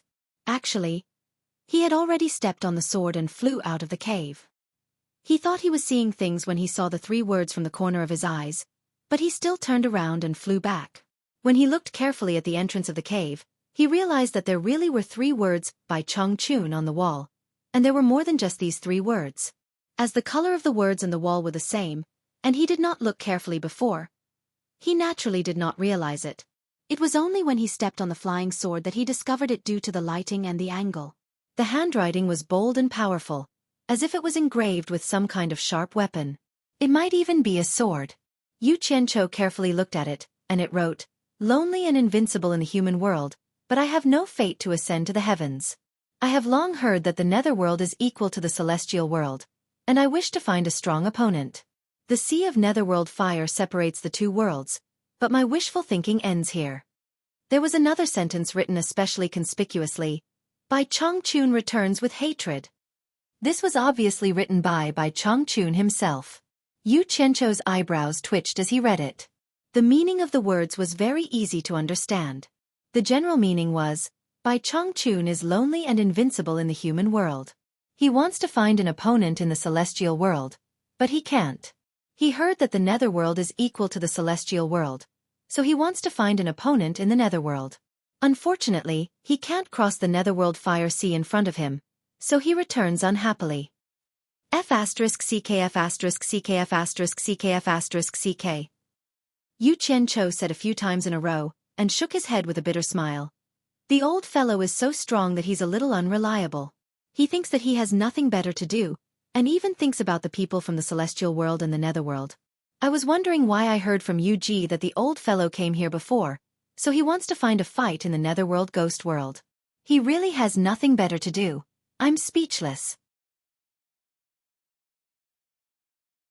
He shook his head helplessly, and just as he turned around, he paused and looked at the netherworld fire sea with an eh. Could it be that this netherworld fire sea is so powerful that even with the old fellow's cultivation, he can't cross it? Then wouldn't I be even more powerful than the old fellow if I cross it? Damn it! It's not good to publicize such a flashy thing. Laozi has to leave some words here. Who knows, maybe some later generations will come here and know that there is a person like me, Yu Qianqiu. Without hesitation, the black flying sword made a series of noises on the cave wall, but it didn't leave any marks. Yu Qianqiu slapped his forehead. This netherworld metal could restrain the black demon wind blade, so it was normal that it could restrain the black fire. Looks like he still had to use the green fire. A finger ignited with a green glow. Yu Qianqiu pondered for a while, then waved his finger and slowly wrote a few lines of words on the cave wall. I heard that Master came here before, so Disciple also came to join in the fun. Since Master can't cross here, Disciple will give it a try. In the Great Sea, the new waves push the old, and each generation is stronger than the last. Finally, he also left a very conspicuous line of words. Yu Qianqiu has been here. These words were written behind by Changchun's words. After he finished writing, he carefully looked at it. Comparing the two, no matter if his words were neat or not, the structure made him feel ashamed. How could this have the momentum of each generation being stronger than the last? So he couldn't stand it anymore. Without saying anything else, he shamefully stepped onto the flying sword and charged into the netherworld fire sea, looking like he was seeking death.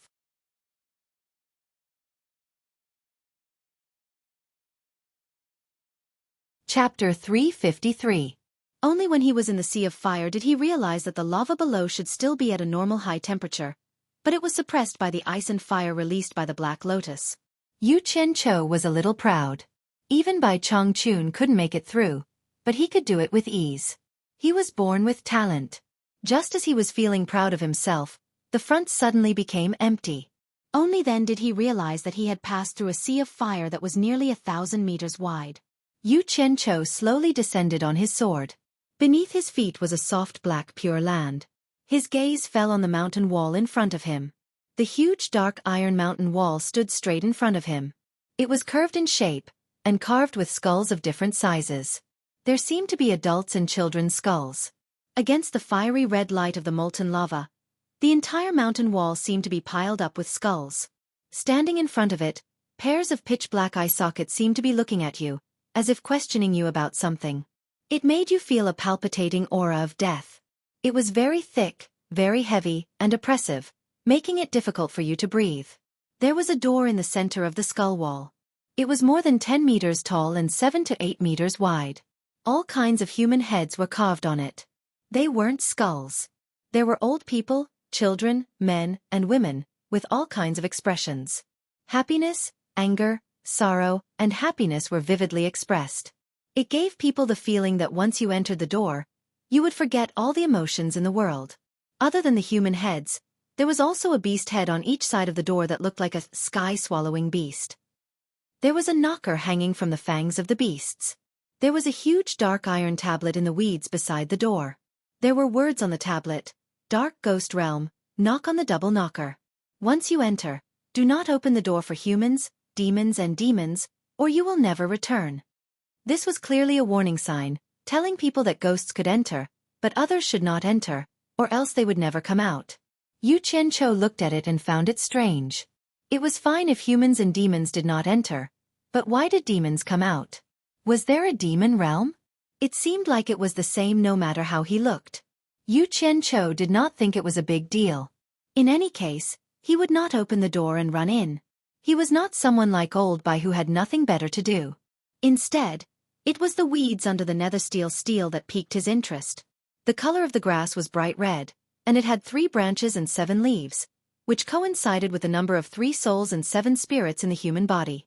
Yu Qianqiu couldn't help but laugh out loud.